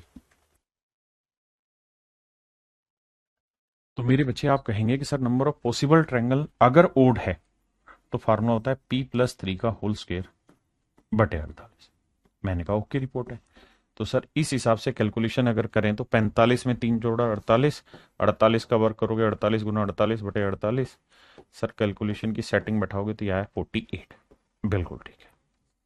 यानी मेरे प्यारे बच्चों, नंबर ऑफ पॉसिबल ट्रायंगल यानी संभावित त्रिभुजों की संख्या जो है वो 48 है। अब हम आते हैं मेरे बच्चे number of possible scalene triangle. Number of possible scalene triangles मतलब विषमबाहु त्रिभुजों की संख्या क्या होगी। विषमबाहु त्रिभुजों की संख्या क्या होगी? तो विषमबाहु त्रिभुजों की संख्या का सूत्र यहां लिखवाया कि अगर ओड है तो भैया p-3² बटे 48 होगा, और इवन है तो p-6² बटे 48। तो अगर मेरे पास ओड है तो p-3² बटे 48 लिखना होगा। तो आप कहेंगे p-3 का स्क्वायर बटे 48। बिल्कुल ठीक है। अब मेरे बच्चे p की वैल्यू क्या साहब 45, तो 45 में 3 गया 42। अब 42 का वर्क करोगे तो 42 गुना 42 बटे 48। देखो जी 6 7 42, 6 8 48। बहुत सुंदर जी। अब बाबू 2 से काटोगे 4, 2 21 42, 7 एकम 7, 7 दूनी 14, 147 को 4 से भाग देंगे तो देखो यार 4 3 12 बचा कितना, तो 4 3 12 बचा कितना मेरे भाई 2, 4 7 28, यानी 37 के नजदीक आएगा। तो मेरे भाई 37 ट्रायंगलें ऐसी बनेंगे यहाँ पे, 37 त्रिभुजें ऐसी बनेंगी जो स्केलन ट्रायंगल होगी। ये बेसिक कैलकुलेशन है। अब मुझे एक बात का जवाब देना, मैं कह रहा हूं कि भैया टोटल ट्रायंगलें 48 बन रही हैं, आपने कहा ओके रिपोर्ट है। इसमें से 37 ट्रायंगलें ऐसी हैं जो स्केलन है विषमबाहु हैं, ये भी ओके हैं। तो सर जो ये डिफरेंस निकल के आया कितना आया 11। तो ये 11 जो डिफरेंस निकल के आया ये किस चीज का आया भाई? तो जो 11 डिफरेंस निकल के आया मेरे प्यारे बच्चों ये आया है number of triangle that are not scalene. भाई टोटल ट्रायंगल में से आपने स्केलन हटा दी तो वो बची जो स्केलन नहीं है। और स्केलन कौन सी होती जिसके तीनों भुजाएं अलग अलग हैं? तो स्केलन नहीं होने वाली क्या कौन सी होगी? जो या तो सारी भुजाएं बराबर होंगी वो भी स्केलन की कैटेगरी में नहीं आएगी, और जिसकी दो भुजाएं बराबर नहीं होंगी वो भी स्केलन। समद्विबाहु जिसकी दो भुजाएं बराबर है, दो भुजाएं बराबर है, स्केलन नहीं होगी। समबाहु जिसकी सारी भुजाएं बराबर है वो भी स्केलन नहीं होगी। तो मेरे बच्चे 48 में से 37 स्केलन है, तो बाकी जो 11 बची वो कौन सी है जो स्केलन नहीं है? तो यही मेरे प्यारे बच्चों मेरा राइट आंसर होगा। अब आते हैं मेरे बच्चे आगे। देखिए मैंने इस वाले कॉन्सेप्ट पे 5 ही सवाल आपको कराए हैं। एक बेसिक फंडा सिखाने की कोशिश कर रहा हूं। क्या? पहले हम बात करते हैं नंबर ऑफ पॉसिबल ट्रायंगल, जो मैंने अभी समझाया आपको कि भाई संभावित त्रिभुजों की संख्या क्या है। तो सर अगर n जो है या p जो है पेरीमीटर अगर इवन है तो फंडा रहता है क्या सर p² बटे 48। और अगर सर p ओड है, पेरीमीटर क्या है मेरे प्यारे बच्चों ओड, अभी बताया पेरीमीटर अगर ओड है तो नंबर ऑफ पॉसिबल ट्रायंगल जो हो जाएगी वो हो जाएंगी p+3 का होल स्क्वायर बटे 48। बहुत सुंदर मेरे प्यारे, जानदार शानदार। दूसरी बात, अगर मेरे बच्चे मैं आपसे पूछूं number of possible triangle, number of possible scalene triangle, संभावित विषमबाहु त्रिभुजों की संख्या, संभावित विषमबाहु त्रिभुजों की संख्या, संभावित विषमबाहु त्रिभुजों की संख्या। तो मेरे बच्चे अगर n इवन है, n नहीं माफ करिए p इवन है तो number of possible scalene triangle हो जाएगी p-6 का होल स्क्वायर बटे 48। और अगर मेरे प्यारे बच्चों p ओड है तो फिर फंडा हो जाएगा p-3 का होल स्क्वायर बटे 48।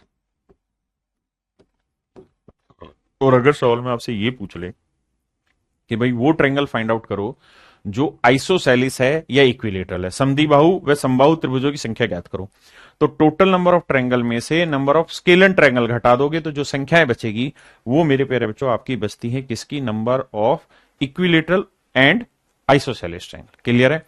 देखिए ये थोड़ा सा हाईली इंटेलेक्चुअल पोर्शन चलता चला गया है एंड आई एम सॉरी अगर आप नहीं समझ पा रहे तो बेसिक चीजें ही पढ़ लेना, उतना बहुत है। अब बात करते हैं अगले कॉन्सेप्ट पे।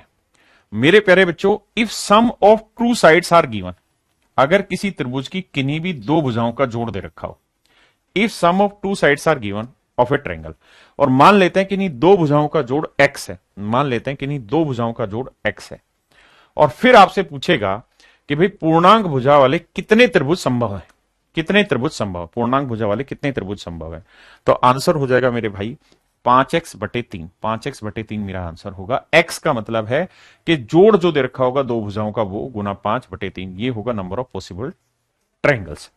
लेकिन यहां जो आंसर आएगा ना वो आएगा ग्रेटेस्ट इंटीजर में। किस में आएगा मेरे प्यारे बच्चों? ग्रेटेस्ट इंटीजर में। ग्रेटेस्ट इंटीजर का मतलब क्या होता है? देखिए अगर यहां 5 पॉइंट कुछ भी लिखा जाएगा तो उससे अगला इंटीजर लेना, जैसे 5.49 है तब भी 6 लेंगे, 5.51 है तब भी 6 लेंगे, 4.6 है तब भी 5 लेंगे 4 से अगला, और 6.45 है तब भी अगला ही लेंगे 7। अगर मैं 5.1 भी लिखूंगा और ग्रेटेस्ट इंटीजर लिखूंगा तो ये 6 ही लिखना पड़ेगा। ग्रेटेस्ट इंटीजर का मतलब है कि जो आंसर आप दोगे वो उससे जस्ट अगले इंटीजर में दोगे। ठीक है, अब ये जो ट्रायंगलें होंगी, if sum of two sides अगर दे रखा और फिर आपसे नंबर ऑफ ट्रायंगल पूछे, number of isosceles triangle, sorry number of isosceles triangle with integer side, तो उसका आंसर हो जाएगा 5x/3 - 3। क्लियर है? मेरी बात समझे? फिर से समझाता हूं, आओ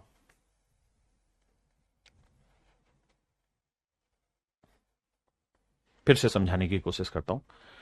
मेरे बच्चों सबसे पहले तो आप ये समझो कि अगर किसी ट्रायंगल की 3 साइडें ए बी और सी, आपने कहा ओके रिपोर्ट, इनमें किन्हीं दो भुजाओं का जोड़ आपको दे रखा हो, a+b का जोड़ आपको दे रखा हो, लेट से जोड़ x है, क्या दे रखा हो? x दे रखा हो, और फिर आपसे पूछे कि नंबर ऑफ आइसोसेलिस ट्रायंगल, समद्विबाहु त्रिभुजों की संख्या ज्ञात करिए, तो नंबर ऑफ या समद्विबाहु त्रिभुजों की संख्या ज्ञात करें। समद्विबाहु त्रिभुजों की संख्या ज्ञात करें, की संख्या ज्ञात करें, समद्विबाहु त्रिभुजों की संख्या ज्ञात करें। तो इसका सीधा सटीक आंसर हो जाएगा मेरे भाई क्या, 5 × x। x का मतलब सम बटे 3, और माइनस में मेरे प्यारे बच्चों 3, माइनस में 3। और ये जो होगा ये ग्रेटेस्ट इंटीजर फंक्शन होगा, यानी इसका जो भी आंसर आएगा इससे बड़े वाले इंटीजर की तरफ मूव करेगा। अगर 2.2 है तो भी इसका आंसर 3 पे जाएगा, 2.1 है तो भी आंसर 3 पे जाएगा, 2.9 है तब भी आंसर 3 पे ही जाएगा। क्लियर है? तो समद्विबाहु त्रिभुजों की जो संख्या ज्ञात करनी होगी तो 5 × x/3 - 3 होगी। क्लियर है? दूसरी चीज, समद्विबाहु त्रिभुज भी अपने आप में जैसे एक इक्विलेटरल ट्रायंगल है, इक्विलेटरल ट्रायंगल है मेरे बच्चों, तो इक्विलेटरल ट्रायंगल की सारी साइडें आपस में क्या होती हैं? बराबर होती हैं, लेकिन इसकी दो साइडें तो इसकी बराबर होती ना, तो इक्विलेटरल ट्रायंगल को भी तो हम समद्विबाहु त्रिभुज कह सकते हैं। तो समद्विबाहु त्रिभुज का मतलब है इसके अंदर वो सारी साइडें होगी, मतलब वो सारी ट्रायंगलें होंगी जिसकी दो साइडें बराबर है, तो दो साइडें बराबर हो हमने इसमें ले ली। अब अगली बात पे काम करते हैं। अगर आपसे वो केवल ये कहे कि भाई केवल आइसोसेलिस ट्रायंगल फाइंड आउट करके बताओ, केवल समद्विबाहु त्रिभुज ही फाइंड आउट करके बताओ, तो आपने क्या करना है, एक सब्ट्रैक्ट कर देना है टोटल नंबर ऑफ ट्रायंगल में से, यानी जो यहां पॉसिबल ट्रायंगल बन रही है उसमें से एक माइनस कर दोगे तो वो आ जाएगा केवल और केवल क्या, केवल आइसोसेलिस ट्रायंगल आ जाएगा। क्लियर? अब सवाल के थ्रू बात समझते हैं, पढ़िए एक बार।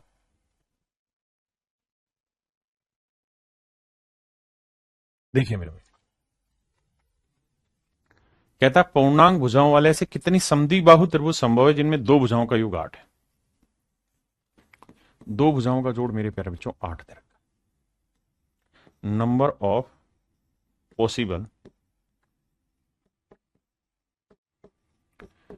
Isosceles triangle, isosceles triangle, number of possible isosceles triangle, संभावित समद्विबाहु त्रिभुजों की संख्या, तो उसका आंसर होगा सर 5 इंटू एक्स बटे 3 माइनस 3। और ये वाली जो वैल्यू है ना, ये ग्रेटेस्ट इंटीजर फंक्शन में रहेगी। तो भाई देखो पहले इसी को सोल्व करते हैं। 5x की वैल्यू है 8/3, 8 पन्ने 40, 40/3, 40/3 को सेट करोगे तो ये आएगा 13×3 = 39, 13 पॉइंट समथिंग समथिंग। तो आंसर क्या लेना होगा मेरे बच्चे? 14। तो ये वैल्यू आएगी 14, 14 में से 3 घटाएंगे तो 11। तो आंसर हो जाएगा मेरे भाई 11, यानी समद्विबाहु त्रिभुजों की संख्या होगी 11। अगर वो कहता कि केवल ओनली आइसोसेलिस, ओनली आइसोसेलिस, केवल समद्विबाहु त्रिभुज, केवल समद्विबाहु त्रिभुज, केवल समद्विबाहु त्रिभुज अगर वो पूछे, तो मेरे प्यारे बच्चों आप ये देखना कि जब भी ऐसा अगर वो दे ऑप्शन, तो आपको एक इसमें से घटा देना है। तो 11 में से एक घटा दोगे तो आंसर आ जाएगा 10। तो उस केस में आपका आंसर आ जाएगा 10। ठीक है जी।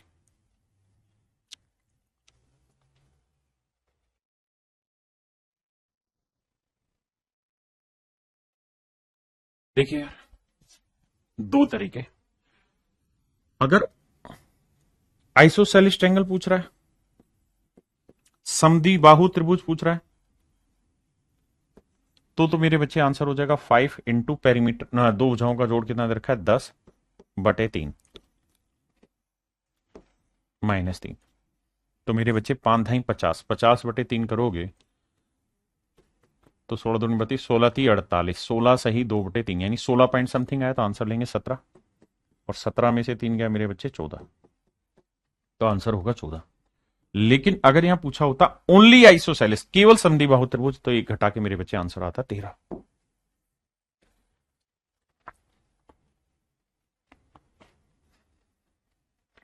अब देखिए यार, फार्मूला लगाएंगे 5 इंटू एक्स बटे 3 minus 3।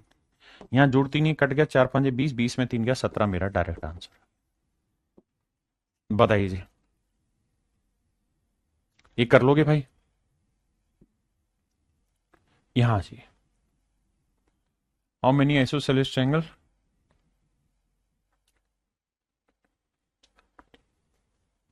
How many only isosceles triangle, या only, how many only isosceles triangle with integer sides are possible such that the sum of two sides is 16। तो भैया पहले तो आइसोसेलिस ट्रायंगल निकाल लो।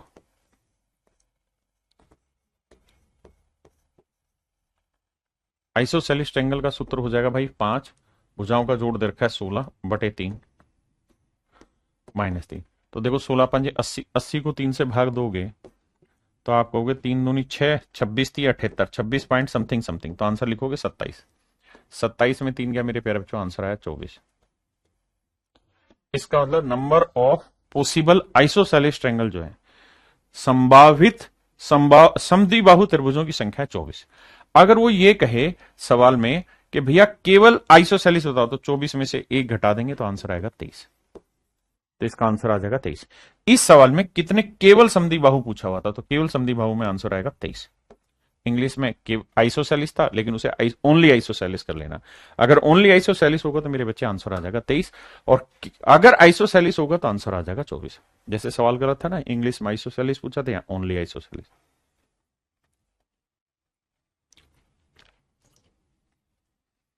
इसमें मेरे बच्चे सीधा फार्मूला लगाएंगे, 5x की वैल्यू 18 लिखेंगे बटे 3 माइनस 3।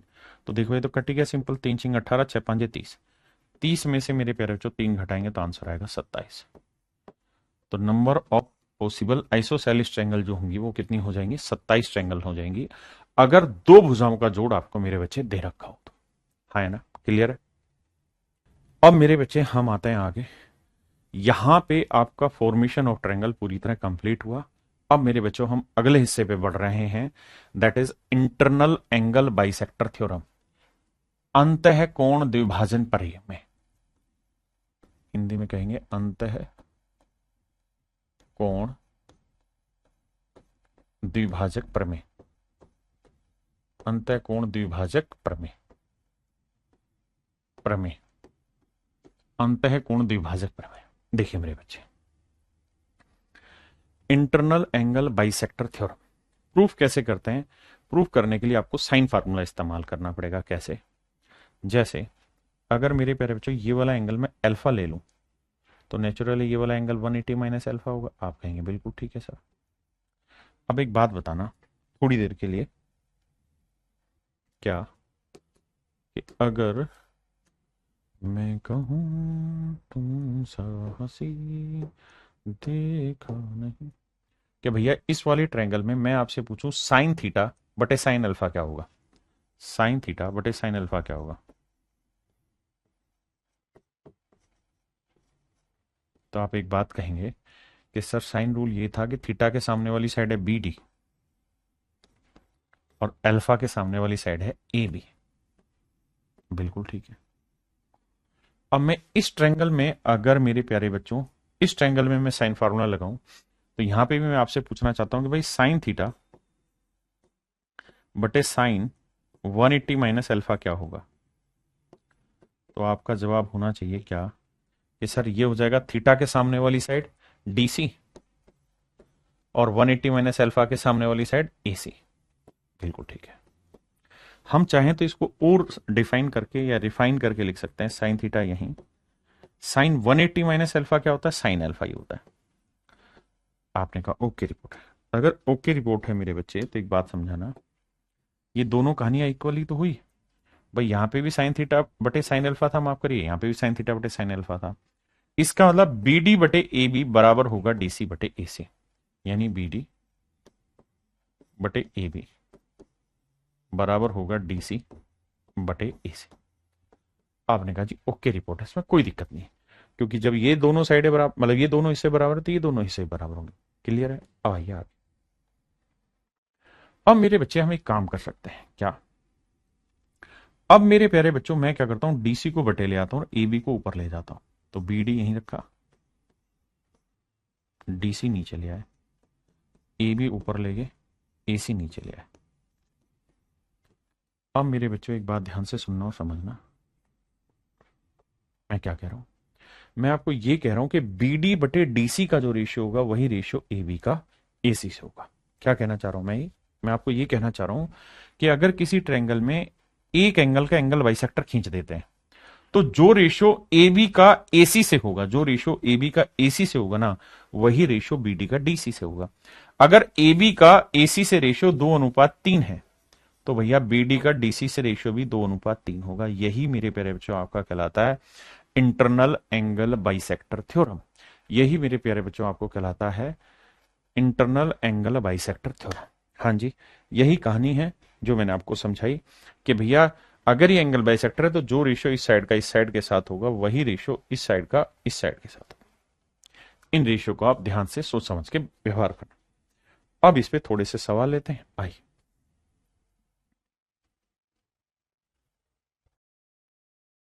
देखिए मेरे दोस्त, सवाल में कह रहा है एबीसी में कोण ए का अंतः समद्विभाजक। ये मान लीजिए मेरे बच्चे कोई ट्रायंगल है ए बी सी, इसमें कह रहा है कि एंगल ए का एंगल बाइसेक्टर खींचा गया।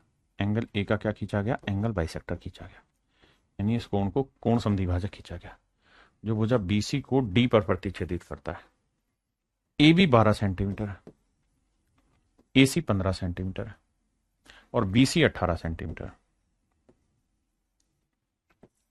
बीसी 18 सेंटीमीटर है। हाँ जी, बीडी की लंबाई ज्ञात करनी है। तो मेरे दोस्त आपने एक बात अभी सीखी और वो बात ये कि सर जो रेशियो ए बी का एसी से होगा, ए बी का एसी से होगा वही रेशियो बीडी का डीसी से होगा। आपने कहा जी ओके रिपोर्ट है। तो सर ए बी की लेंथ 12 है और एसी की लेंथ 15 है, तो ये रेशियो निकाले तो 3 चौक 12 3 5 15, यानी सर बीडी इस टू डीसी का जो रेशियो है वो मेरे प्यारे बच्चों 4:5 है। यानी बीडी की लेंथ 4 है तो डीसी की लेंथ हो गई मेरे बच्चे 5 है। यानी बीडी इस टू डीसी की लेंथ का जो रेशियो है वो 4:5। तो 18 को 4:5 में बांटेंगे तो 4 और 5 9, तो 9 यूनिट रिप्रेजेंट कर रहा है 18 सेंटीमीटर को। तो 1 यूनिट की वैल्यू आएगी मेरे बच्चे 18/9 यानी 2 सेंटीमीटर। 1 यूनिट की वैल्यू 2 सेंटीमीटर। तो 4 यूनिट की वैल्यू 4 दूनी 8 सेंटीमीटर।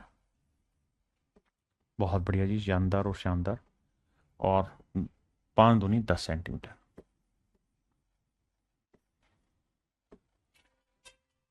तो मेरे भाई मुझसे पूछा है बीडी की लेंथ बताओ, तो बीडी की लेंथ होगी 8 centimetre, that is in option B.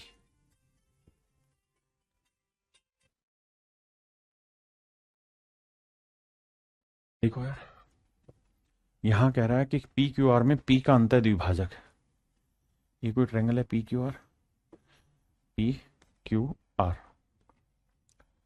इसमें एंगल पी का एंगल बाइसेक्टर खींचा हमने, और जो कहां पे मिला, क्यू आर को एस पे जाके मिलता है। पी क्यू की लेंथ 16 सेंटीमीटर है, पी आर की लेंथ 22.4 सेंटीमीटर है, क्यू आर की लेंथ 9.6 है, 9.6 सेंटीमीटर। अब मेरे नन्हे मुन्ने प्यारे बच्चों मेरी बात को ध्यान से समझना। कहता है एस आर की लंबाई याद कीजिए। मेरे प्यारे बच्चों, सबसे पहला काम क्या है कि इनका रेशियो ले लो। अगर आपको रेशियो निकालना नहीं आता तो ऐसे शॉर्ट नहीं, डिटेल में लिखो, 16 और 22.4 का, 22.4 का। अब मेरे प्यारे बच्चों, अगर ये डेसिमल हटाना नहीं आता तो 10 से इधर भी गुना करो, 10 से इधर भी, तो ये डेसिमल हट जाएगा। आपने कहा जी ओके, रिपोर्ट है। अब मेरे बच्चे 4 से काटो, 4 चौक 16 कटा जी, 4 6 24, 4 5 20, 4 6 24 बिल्कुल कटा। अब 4 से कट रहा है या 8 से कट रहा है, 8 5 40, 8 7 56। रेशियो निकल के आ गया सर 5:7। माफ करिएगा मेरे भाई, 5:7। तो 9.6 को 5:7 में बांटेंगे तो भाई टोटल लेंथ 5 और 7 कितनी बनी मेरे प्यारे बच्चों, 12 यूनिट। तो 12 यूनिट रिप्रेजेंट कर रहा है 9.6 को। तो 1 यूनिट की वैल्यू होगी 12 7 84, 12 8 96, 0.8। तो भैया 7 यूनिट की वैल्यू 7 गुना 0.8, 7 8 56, 5.6, 5.6 सेंटीमीटर, 5.6 सेंटीमीटर। तो मेरे प्यारे बच्चों option D is your right answer. मेरे भाइयों, मेरा ऑप्शन डी जो है वो एब्सोल्युटली करेक्ट आंसर है। देखिए मेरे भाई, सवाल में कह रहा है त्रिभुज एबीसी में कोण ए का, त्रिभुज एबीसी में कोण ए का अंतः द्विभाजक। ये कोई ट्रायंगल है एबीसी, एबीसी। इसमें एंगल ए का एंगल बाइसेक्टर मैंने खींचा, एंगल ए का एंगल बाइसेक्टर खींचा, और ये भुजा बीसी को डी पे जाके मिलता है। बीडी की लेंथ है मेरे प्यारे बच्चों 3.6 सेंटीमीटर। बहुत सुंदर जी, ये जो लेंथ है ये 3.6 सेंटीमीटर। और कह रहा है बीसी की लेंथ है 8। बीसी की लेंथ है, बीडी 3.6 और बीसी की लेंथ है 8। तो मेरे बच्चे ये 8 है, ये 3.6, तो ये कितना बना, 8 में से 4 घटाया तो 4 बचा, तो 4.4। तो ये लेंथ है 4.4। कह रहा है एबी और एसी का अनुपात ज्ञात करें। तो मेरे प्यारे बच्चों, जो अनुपात इन दोनों साइडों का होगा, अगर ये एंगल बाइसेक्टर है तो वही रेशियो इन साइडों का भी होगा। तो डेसिमल से डेसिमल गया, 4 नीम 36, 4 11 44, 9:11। तो ए बी की लेंथ 9 होगी तो ए सी की लेंथ होगी 11, 9:11। तो ए बी इज टू ए सी का जो रेशियो होगा मेरे प्यारे बच्चों 9:11 होगा। Option D.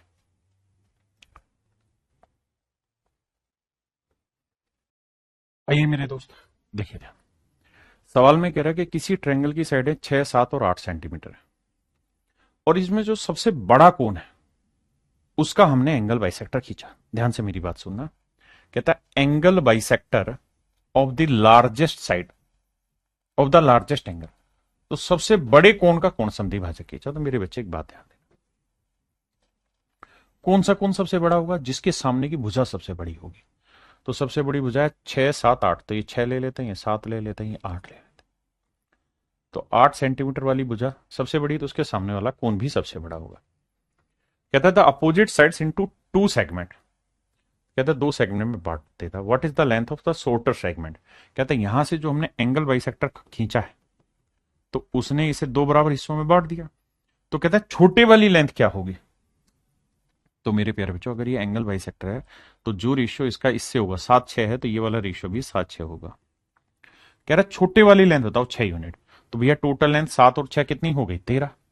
तो 13 यूनिट मेरे प्यारे बच्चों 8 सेंटीमीटर। 1 यूनिट की वैल्यू 8/13 सेंटीमीटर। तो 6 यूनिट की वैल्यू गुना 6, 8×48/13 सेंटीमीटर। ये मेरे प्यारे बच्चों मेरा सही उत्तर हो गया, 48/13 सेंटीमीटर, ये मेरा आंसर। अब आते हैं मेरे प्यारे बच्चों आगे, क्या कि अगर किसी ट्रायंगल के तीनों ही एंगल बाइसेक्टर खींच दिए जाए, अगर किसी त्रिभुज में तीनों के तीनों कोण समद्विभाजक खींच दिए जाए,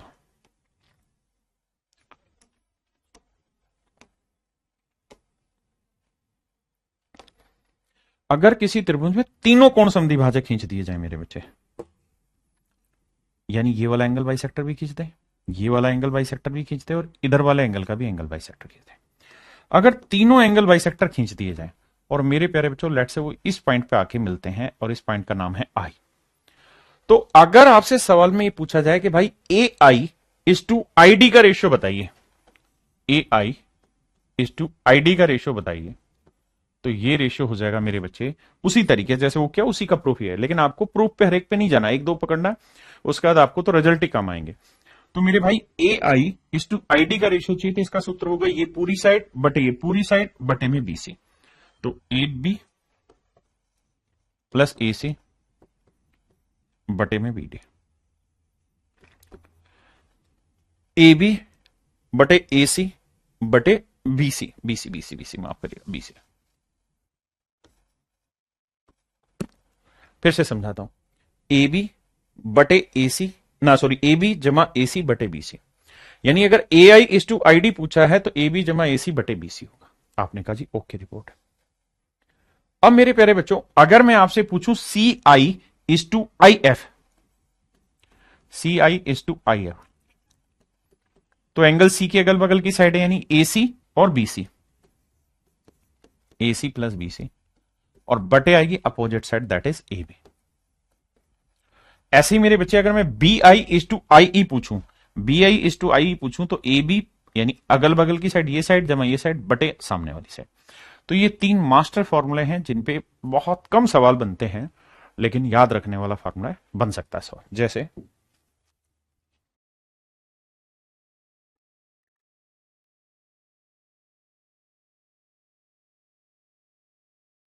पहले ये वाला करो फिर वो वाला समझाता हूं, पहले ये वाला सेकंड वाला क्वेश्चन करो। कह रहा दी गई आकृति में पी त्रिभुज एबीसी के सभी कोणों के समद्विभाजकों का मिलन बिंदु है, एपी की लेंथ है 6 सेंटीमीटर, ये है 6 सेंटीमीटर, बहुत बढ़िया। सीपी की लेंथ है 5, सीपी ये लेंथ है मेरे भाई 5, पीडी की लेंथ है 2, पीई की लेंथ है 1, पीएफ की लेंथ है 3, पीएफ कहां है ये रहा, पीएफ की लेंथ है 3, तो बीपी की मान बताना है क्या होगा। ये वाली लेंथ मेरे प्यारे बच्चों मुझे बतानी है क्या होगी। एक बार देखना, एपी 6 दे रखा था, पीडी मेरे को 2 दिया हुआ था, सीपी मेरे को 5 दे रखा था, और भैया पीई मेरे को 1 दिया हुआ था, और पीएफ मेरे को 3 दे रखा था, तो मुझे बताना था बीपी का मान क्या होगा। आइए मेरे दोस्त,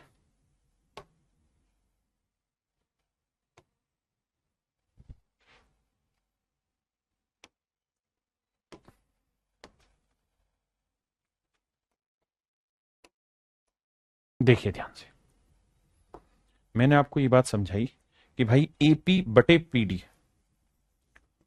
एपी बटे पीडी, थोड़ा ध्यान देना, मैं इस साइड की लेंथ को सी मान ले रहा हूं, इस साइड की लेंथ को मैं ए मान ले रहा हूं समझाने के लिए, और इस साइड की लेंथ को मेरे बच्चे में बी मान ले रहा हूं समझाने के लिए। आपने कहा जी ओके।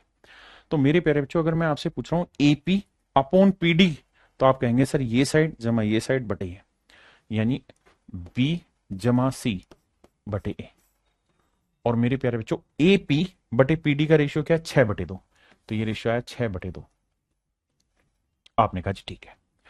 अब आते हैं मेरे प्यारे बच्चों यहां पे सीपी बटे पी, सीपी सीपी बटे पी एफ क्या होगा जी, सीपी बटे पी एफ का रेशियो क्या होगा, बी जमा ए, या ए जमा बी, और बटे क्या आएगा मेरे प्यारे बच्चों सी। अब ध्यान देना सीपी की लेंथ कितनी दे रखी 5, और पी एफ की लेंथ कितनी दे रखी 3, तो यह आया 5/3, 5/3। बहुत बढ़िया। और मुझसे पूछा क्या हुआ है, मुझसे पूछा है x/1 यानी BP upon PE, BP upon PE, BP upon PE की लेंथ का रेशियो, तो ये एक होगा सी जमा ए बटे बी, सी जमा ए बटे बी, ये मुझसे पूछा हुआ। और बीपी की लेंथ मेरे प्यारे बच्चों दे रखी एक्स और पीई की लेंथ है 1, तो बराबर सी जमा ए बटे बी। पहले एक बार इतनी चीजों को रिलेट करें मेरे प्यारे बच्चों। एक फार्मूला, एक और थ्योरम होती है जिसे हम कहते हैं मास पॉइंट ज्योमेट्री थ्योरम, वो भी एक्सप्लेन करूंगा, बट पहले इसे समझिए।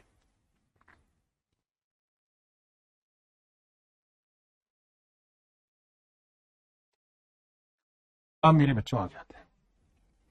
देखो यार दोस्त, कहानी ये है कि थोड़ा सा रेशियो का काम लगेगा, और रेशियो उम्मीद है आपने पढ़ा होगा। अगर ध्यान दोगे तो पहले वाले में मुझे कह रहा है कि B+C/A का जो रेशियो है वो 6:2 है। जिन्होंने अर्थमेटिक थोड़ा बहुत पढ़ा होगा रेशियो का वो जानते होंगे। अगले वाले में कह रहा है कि भाई A+B/C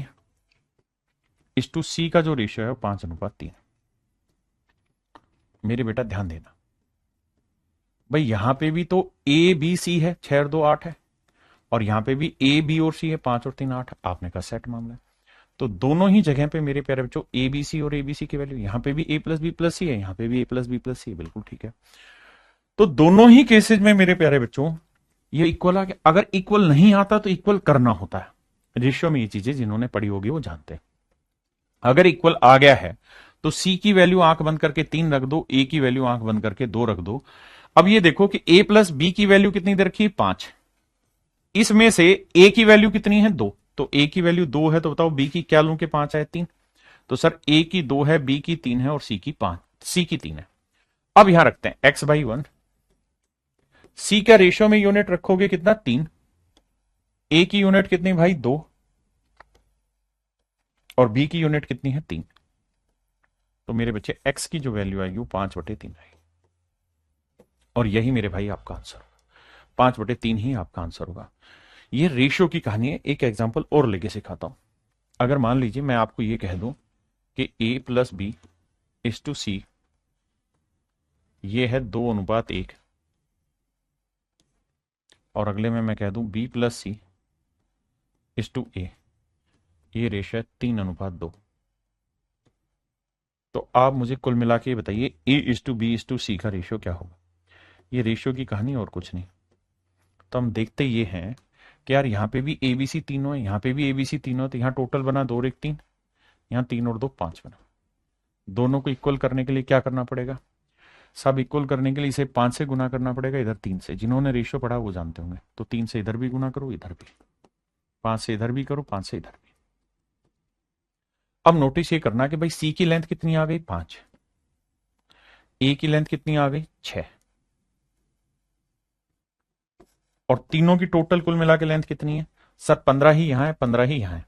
तो आप बेशक घटा दें, 6 और 5 11, 11 में से 4 गया 15, मतलब 11 में 4 जोड़ा 15, तो बी की वैल्यू 4 होगी। अब रख के देख लें भाई, बी की वैल्यू 4 है और सी की वैल्यू 5, तो 4 जमा 5 कितना हुआ 9 है, बी 9। आप यहां रख के देखें, ए की वैल्यू 6 है और बी की वैल्यू 4 है, तो 6 और 4 10, बना भी 10। तो ये रेशियो सेट करना है और कुछ नहीं करना है इसमें। अब आइए पहले सवाल पे, अब कहानी सेट करते हैं। देखिए दोस्त, सवाल में ये कह रहा है कि भाई एओ अपॉन ओई, ए अपॉन ओई ये रेशियो है 5:4। ऐसे ही सीओ अपॉन ओडी का रेशियो है 3/2। बीओ अपॉन ओ एफ का रेशियो निकालना है मेरे प्यारे बच्चों, क्या होगा, करिए कोशिश।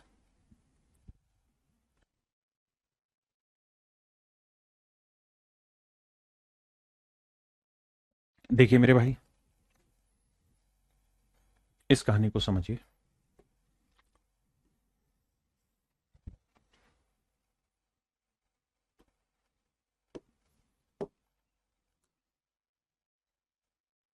अब देखिए मेरे दोस्त, इस साइड को मैं सी ले लेता हूं, इस साइड को मैं ए ले लेता हूं, इस साइड को बी ले लेता हूं। अगर मैं ये रेशियो लिखूंगा 5/4, तो ये रेशियो क्या होगा C/A/B, C/A/B, बिल्कुल ठीक है। अब मेरे बच्चे में ये वाला एंगल बाइसेक्टर लेता हूं 3/2, तो 3/2 लिखूंगा तो ये वाली साइड ए है, ये वाली साइड बी, तो ए जमा बी बटे सी। आपने कहा मामला सेट है। मुझे चाहिए क्या? मुझे चाहिए बीओ बटे ओ एफ का रेशियो। बीओ बटे ओ एफ का रेशियो चाहिए। क्या होगा साहब? ये होगा बी ओ बटे ओ एफ का रेशियो, ये वाली साइड जमा ये वाली साइड, यानी बी जमा सी बटे ये वाली साइड ए। अब कैसे करें? अब ध्यान देना, ये है मेरे बच्चे 3 और 2 5, ये है 5 और 4 9। मैंने आपको कहा था ये भी ए बी और सी तीनों की कुल मिला के वैल्यू यहां 5 और 4 9 बनी। यहां देखोगे तो ए बी सी की टोटल वैल्यू 3 और 2 5 बनी। दोनों को इक्वल करना होगा। इक्वल कैसे करें सर? इधर 5 से गुना करो, इधर 9 से करो। तो इधर सबको 9 से करो और इधर सबको मेरे भाई 5 से करो। तो भैया सी प्लस ए की वैल्यू आई 25 और बी की वैल्यू आई 20। यहां ए प्लस बी की वैल्यू आई 27 और सी की वैल्यू आई 9 दूनी 18। बिल्कुल ठीक। अब ये ध्यान देना कि सी की वैल्यू है 18, यहां रखते हैं 18। बी की वैल्यू है 20 अपोन में ए की वैल्यू कैसे निकालें भाई? तो ये बताओ टोटल वैल्यू 9 5 कितनी बन गई? 45। 45 में से सी की वैल्यू 18 है, बी की वैल्यू 20 है, तो ए की नहीं निकलेगी? सर निकल जाएगी। कैसे भाई? 20 और 18 38 और टोटल वैल्यू है 45। 45 में से 38 गया तो कितना बचा? 45 में 38 गया तो मेरे भाई बचा 7। तो ये वाली वैल्यू आई 7। तो बीओ अपॉन ओ एफ की जो वैल्यू है वो आएगी 38/7 and that is my dear student is your right answer. 38/7 आपका सही आंसर होगा। 38/7 मेरे नन्हे मुन्ने प्यारे बच्चों आपका राइट आंसर होगा। Option C is your right answer. बताओ भैया।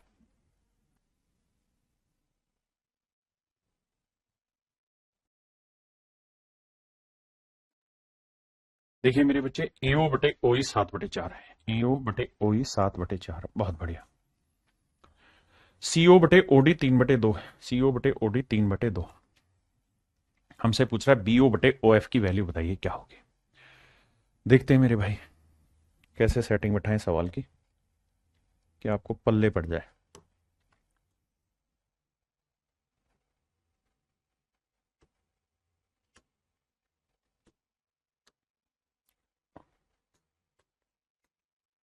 आओ मेरे बच्चे देखो यार, एओ बटे ओ एफ ओई तो 7/4 किसके बराबर होगा? ये वाली साइड सी है, ये वाली साइड बी है और ये वाली साइड ए। तो ये 7/4 हो जाएगा बी जमा सी बटे ए। बी जमा सी बटे ए, बहुत सुंदर। ये 3/2 किसके बराबर हो जाएगा जी? तो 3/2 हो जाएगा 3/2 बी जमा ए। बी जमा ए बटे सी। मुझसे पूछा क्या? बीओ बटे ओ एफ। बीओ बटे ओ एफ। बीओ बटे ओ एफ ये हो जाएगा सी जमा ए बटे बी। सी जमा ए बटे बी। अब आइए मेरे नन्हे मुन्ने प्यारे बच्चों, कहानी को समझते हैं। भाई यहां देखें तो 7 और 4 11 बना। यहां देखें तो 3 और 2 5। बराबर करने के लिए इधर 5 से गुना और इधर 11 से। तो भैया 5 से करोगे तो 5 7 35, 5 चौक 20। 5 चौक 20 यानी बी प्लस सी की वैल्यू 35 आई तो ए की वैल्यू आई 20। यहां गुना करना पड़ेगा 11 से, इधर भी इधर भी। तो बी प्लस सी की वैल्यू 33 तो सी की वैल्यू 22 आई। तो मेरे भाई सी की वैल्यू 22 है तो ए की वैल्यू 20 है। सी की वैल्यू 22 है मेरे प्यारे बच्चों, तो ए की वैल्यू है 20। बहुत बढ़िया। टोटल वैल्यू कितनी है जी? 55। तो 55 में से आप ये देखो 20 और 22 घटा देंगे तो 42 घटा देंगे। तो 42 घटाएंगे बचेगा कितना? 13/13। तो जो आंसर आएगा वो आएगा 42/13। ये मेरे प्यारे बच्चों मेरा सही आंसर होगा 42/13 and that is in option A.